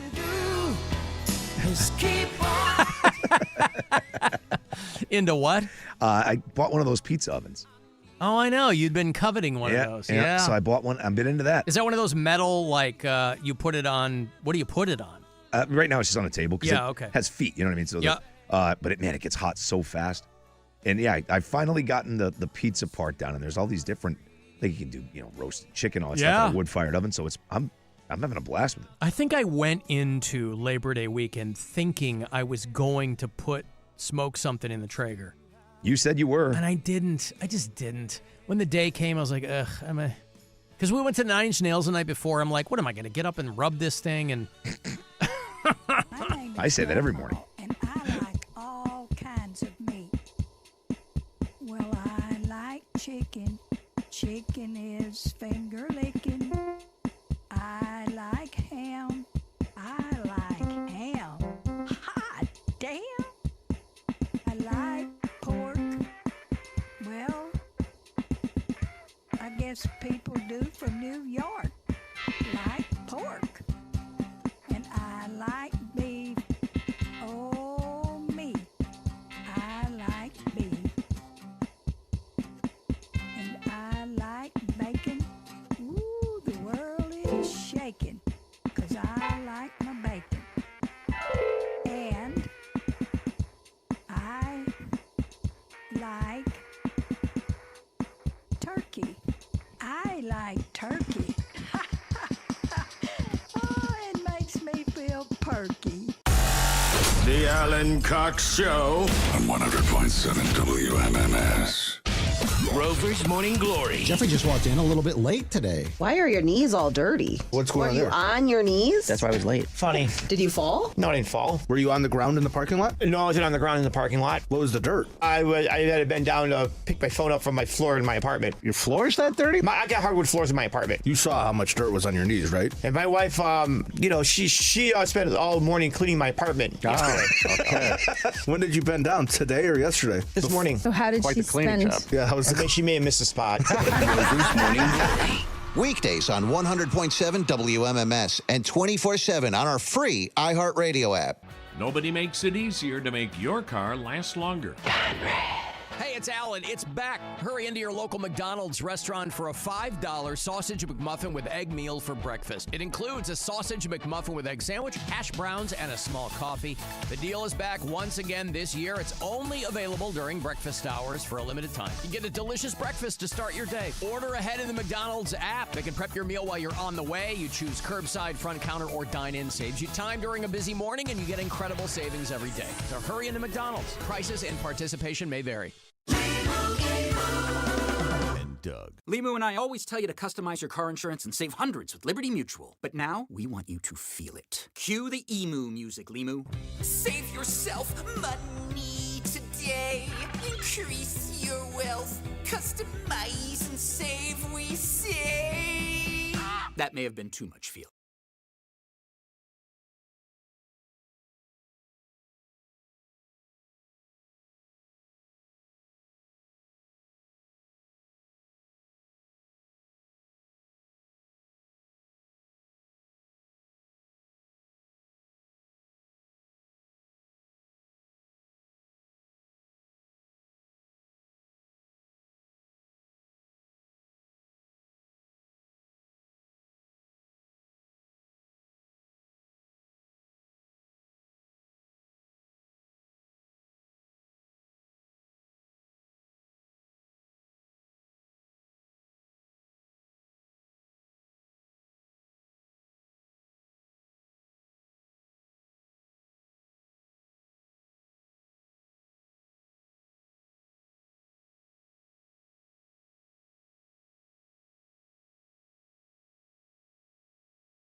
appetite.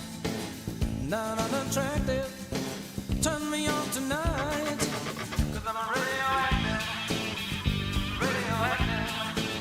Well, it's not a fight. And I'm not your captive. Turn me loose tonight. 'Cause I'm a radioactive. Alan, I'm about a month behind in the podcast. Month. I guess people got lives to lead, right? You guys were talking about the radioactive wasps they kept finding in North Carolina.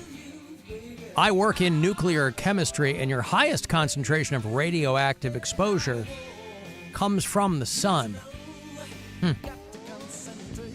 Well, it's funny because on the subject of radioactivity, about a week or so ago, they were like, hey, Walmart or somebody, was it Walmart that was recalling a bunch of frozen shrimp because they said it might be contaminated with radioactivity? Well, now there's a whole lot of other stores that are pulling their frozen shrimp. It started with one. There's a company called Aquastar Corp of Seattle. They were recalling some frozen cocktail shrimp. Now, this impacts me directly because, fun fact, I love shrimp cocktail. So good. I love it. To me, it is just a cocktail sauce delivery system. But I'm not proud to say it. I have come home from the store with one of those rings of shrimp in the plastic and just dump out a giant glop of cocktail sauce, and I'll stand there at the sink and just eat cocktail shrimp. Good for you, man. Anyway, Walmart was first out of the gate with recalling these bags of frozen shrimp, and now everybody else is getting on board. Kroger, a bunch of other U.S. stores are recalling a whole bunch of frozen shrimp because they may contain radioactive contamination. Radioactive shrimp, possibly contaminated with cesium-137, radioactive isotope. That is a byproduct of nuclear reactions. Of course, I say go Topes. A lifelong fan. But, boy, imagine you got radioactive poisoning from your shrimp. There's no way to do it. No. There are probably other ways to do it, but, you know. Probably the most tasty way to do it, though. I would imagine. Right? Yeah. Guys, all I'm doing is eating shrimp, and look how thin I'm getting. This new diet I'm on, the frozen shrimp diet. I've grown a third nipple. I mean, you look great, but all your hair fell out. Well, you've got to make some sacrifices. None of the shrimp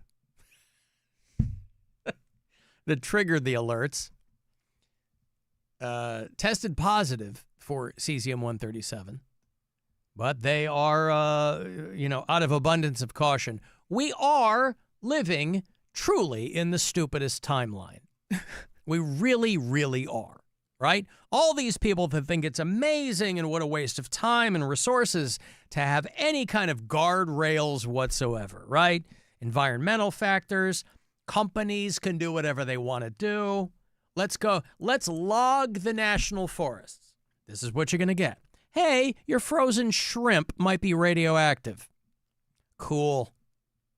Nevertheless, according to the person who texted me, still less to worry about than the sun. You might be able to avoid frozen shrimp. Can't avoid the sun. Unless you live in Ohio. Right? Yeah. More cloudy days in the state of Ohio than in the Pacific Northwest. So if you're looking to avoid the sun, you've come to the right place. Al, want to get me some scramps. I always want him to come from the nuclear power plant's coolant pond. You and me both. I agree with you wholeheartedly. I That's just two of text us. Melissa to pick up shrimp. Yes. That's what you just did. Mm-hmm. I agree with you. Yeah. Here's some food news for you. Yeah. Does your wife watch Dancing with the Stars? No. I don't either, but I'm always curious. You know, they revealed the cast of the new season of Dancing with the Stars. And more as these seasons go on, they're leaning. The word stars is doing a lot of heavy lifting. For a long time. But Andy Richter is doing it. Oh, God.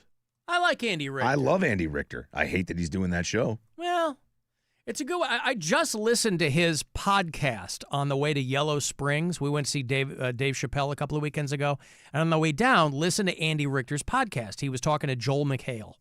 And I'm a fan of both of those guys. And Andy Richter is a thoughtful guy. I just never paid that much attention to him. Obviously, he was with Conan for a long, long time. Tried to kind of do his own things along the way. He had a show called Andy Richter Saves the Universe. I think he wanted to branch out, do his own thing. But not that many people watched that show. He went through kind of a messy divorce some years ago. He's from Michigan, but I think he went to school in Chicago and came up kind of in that Chicago improv scene. Or grew up in the suburbs or something. His father came out as bisexual when he was a kid. And I think he's a funny guy. Now, will I tune in, Rob, to watch him do a Paso Doble? TBD. But he's getting some of the attention. Hilaria Baldwin, Alec Baldwin's wife. The girl from Boston who was putting on a fake Spanish accent. Yeah. She is doing the show. Corey Feldman. See, this might be the season I mildly pay attention to. Yeah, he's by far the biggest star. Corey Feldman. Yeah. He's still relevant in the way that, he's still doing those concerts. Everybody kind of goes as a joke, but people still know who the hell he is. Zac Efron's brother Dylan, who I learned about, there's a show called Traitors that I like a lot on Peacock with Alan Cumming as the host. And Zac Efron's brother was on that. And he was a pretty likable guy. They've got him in a series of cell phone commercials now. Danielle Fishel. I didn't watch Boy Meets World, but she was Topanga. Oh, yeah. On Boy Meets World. She's in there. I liked her. And I guess, what's his name? Carlton is the host of Dancing with the Stars. Used to be our friend Tom Bergeron, but he kind of got pushed aside some seasons ago. So there's enough people in this where I might kind of pay attention. Really? That Elaine Hendricks, she was in... Don't know who that is. Alex Earl, she's cute. If you Google her, you'll know her right away. What's her name? Elaine Hendricks. Yeah. As soon as you see her, you'll know her. She was in Romy and Michelle's High School. Yeah. Yes. She's pretty. Okay. Obviously, she hasn't done much since. Right. But... That's okay. This is a way to get back in front of people, is to do Dancing with the Stars. My buddy Baron Davis, who I think is a very funny comedian, used to do shows with him back in the day. No, who am I thinking of? Baron Davis is the basketball player. Who am I thinking of? I don't know. Oh, God. Baron Vaughn. Sorry, I was thinking Baron Vaughn. Baron Davis is the former NBA star, right? And Jen Affleck is on the show. Is that? I thought that was a typo. So did I. I'm like, is that Ben? And Jesus, things tough for Ben? Who the hell is Jen Affleck? Jennifer Affleck is a reality TV star and social media influencer. Oh, Jesus, God. She's from The Secret Lives of Mormon Wives. So we clearly are scraping the bottom at this point. I mean, but that's the weird thing about the show is it's kind of 50-50. They're like, hey, we got Corey Feldman and Andy Richter. And over here we got... Not Ben Affleck. The Mormon TikTok lady. Anywho, September the 16th is when that will premiere. Over there on ABC and Hulu, if you're into Dancing with the Stars. We've got to go. We've got to dance our way out of the studio, everybody. And we'll be back tomorrow. David Duchovny on the show tomorrow. I'm excited to talk to him and profess my undying love. Rob, where can people get you in the interim? WMMS Rob on Instagram. Okay, I'm Alan Cox Show on your platforms. The program is available wherever you get your podcasts. And if you choose to listen on our iHeartRadio app, you can drop us messages there. Let Cotton Balls be your guide. There are a number of people who will contribute pretty regularly on the talkback button there. Otherwise, voicemails, drop those at our after hours line. That's 216-986-8903. Email me for anything. meatloaf grilling tips, or Alan Cox Show stickers, whatever. And that's it. Guardians pregame is next. Thanks very much for listening. We'll talk to you again tomorrow. 6:45 is your start tonight. Guardians hoping to not get swept.